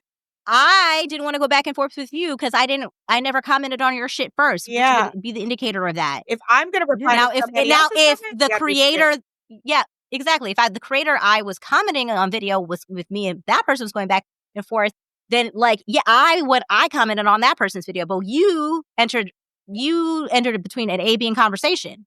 And now you want to see your way out. Bitch, that's not how that works because I have all day. All day. Yeah, I will literally have a mimosa in hand. I was at work doing this. I love to argue, bitch. Like, it's my favorite She doesn't thing know. to do. She doesn't know. She gonna learn today. I am the person that when a telemarketer calls me, they want to hang up with me. Yeah. I love it. And the crazy thing is, like, the way that I feel like I argue was very much how Emerald argued with Sierra. It's not existent. Yeah, it was frustrating her. Yes. You weren't giving her what you not getting it right. I don't yell. I won't. I'm just gonna be like disarming you every single time and you pissed off even more. Mm-hmm. And I'm Kimura because I will cuss you out, but I won't care. Yeah. That's true. See, a good little tag team. I will not care, and I'm finding pleasure. Yeah, that's the best. I'm finding pleasure. He literally texted me after she was like, I had to tap in. It was time for me to tap in. Like, we're some Avengers. Avengers assemble. I was like... And Pia loves a strongly worded comment. Oh, yes. I mean, I remember somebody had made a comment on Pia's like TikTok one time. It was like, I don't know, months ago. And I was like, oh, I got time today. Death Hand, wherever you are.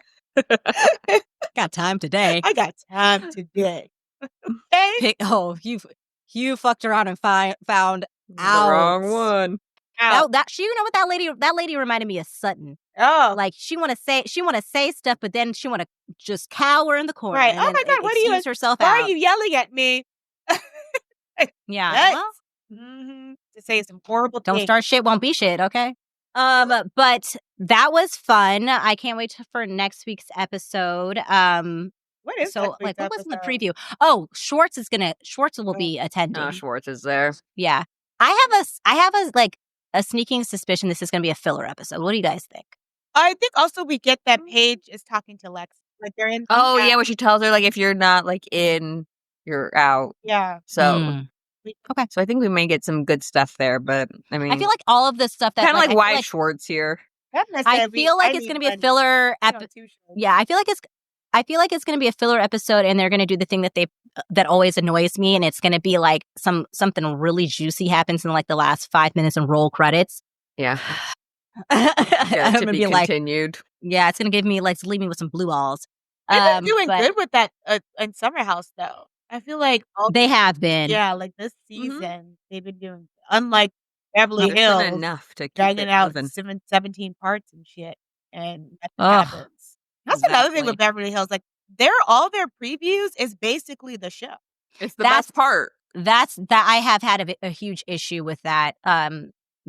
So little happens that they have to use their best parts in the previews, and that's unfortunate. Yeah, because it's like cancel it. Yeah, I agree. Yeah, cancel it. But you know what's not canceled? Summer House. So I can't wait for next week's episode. Yay. Don't forget to follow Jaleeza on her platforms. She's on Instagram and it's Jaleeza LH. And then also Shirla, she is on TikTok and Instagram. On Instagram, she is Shirla Divine, and on TikTok, she is Shirla Divine 007. So make sure you're following them. If you have any comments, if you agree with us, disagree, you can DM them. You can go on to the comment sections of the YouTube video or any of the teaser videos. And if you can get to us before we record on Fridays, maybe we'll address some of your takes. So jump into the group chat. Yeah. Yes, come join us. Yes. Or not, and see what happens. Yeah. We already told you what happens. So, I mean, good luck. All right. But until next time, we will see you with recapping episode 11 of Summer House. I don't know how many more episodes there are. I should probably find out. I know. I feel like I don't feel like we have very many left. At least but we have the Valley. Oh, I haven't watched it yet, but we'll see. Maybe if it's good enough, we'll start. Maybe we'll start putting it in. We'll see. We'll see. No promises. Yeah. But until then, bye. I really worked hard on making sure that we stayed on track and we kind of went in chronological order. And I'm gonna pat myself on the back there because I think I think I did it. I think I fucking did that. Okay. And if you think I didn't do that, let me know in the comments. If you're like, bitch, you still went on a bunch of tangents. But I really enjoyed this episode of Summer House. I know we have been pretty critical of Sierra, so all of you watching Summer House, what's your opinion? What's your take? Do you think that Lexi is getting a fair shake from the ladies, specifically Sierra and Amanda? Should Jesse be the person that we just focus on and give him all the smoke? What are we thinking? Join the group chat. Let me know. Let us know in the comments.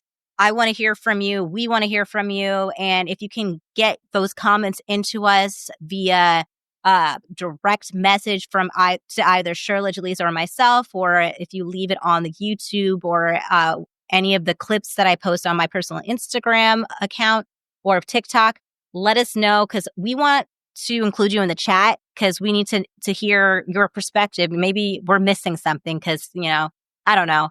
It just seems clear as day, but maybe I'm missing something. Maybe we're missing something. And again, leave those comments. You can leave it on Jaleeza's Instagram. Her Instagram account is Jaleeza LH, or you can leave it on Shirla's Instagram account. And her Instagram is Shirla Divine, or her TikTok, Shirla Divine 007. And of course, don't forget to subscribe, follow, hit the notification bell so that way you stay informed whenever these Summer House recaps drop.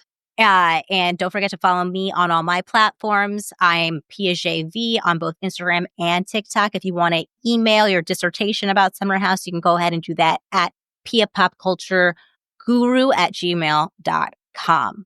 Whew, Summer House is really turning out to be fun. Kyle had never lied. Summer should be fun, and it is.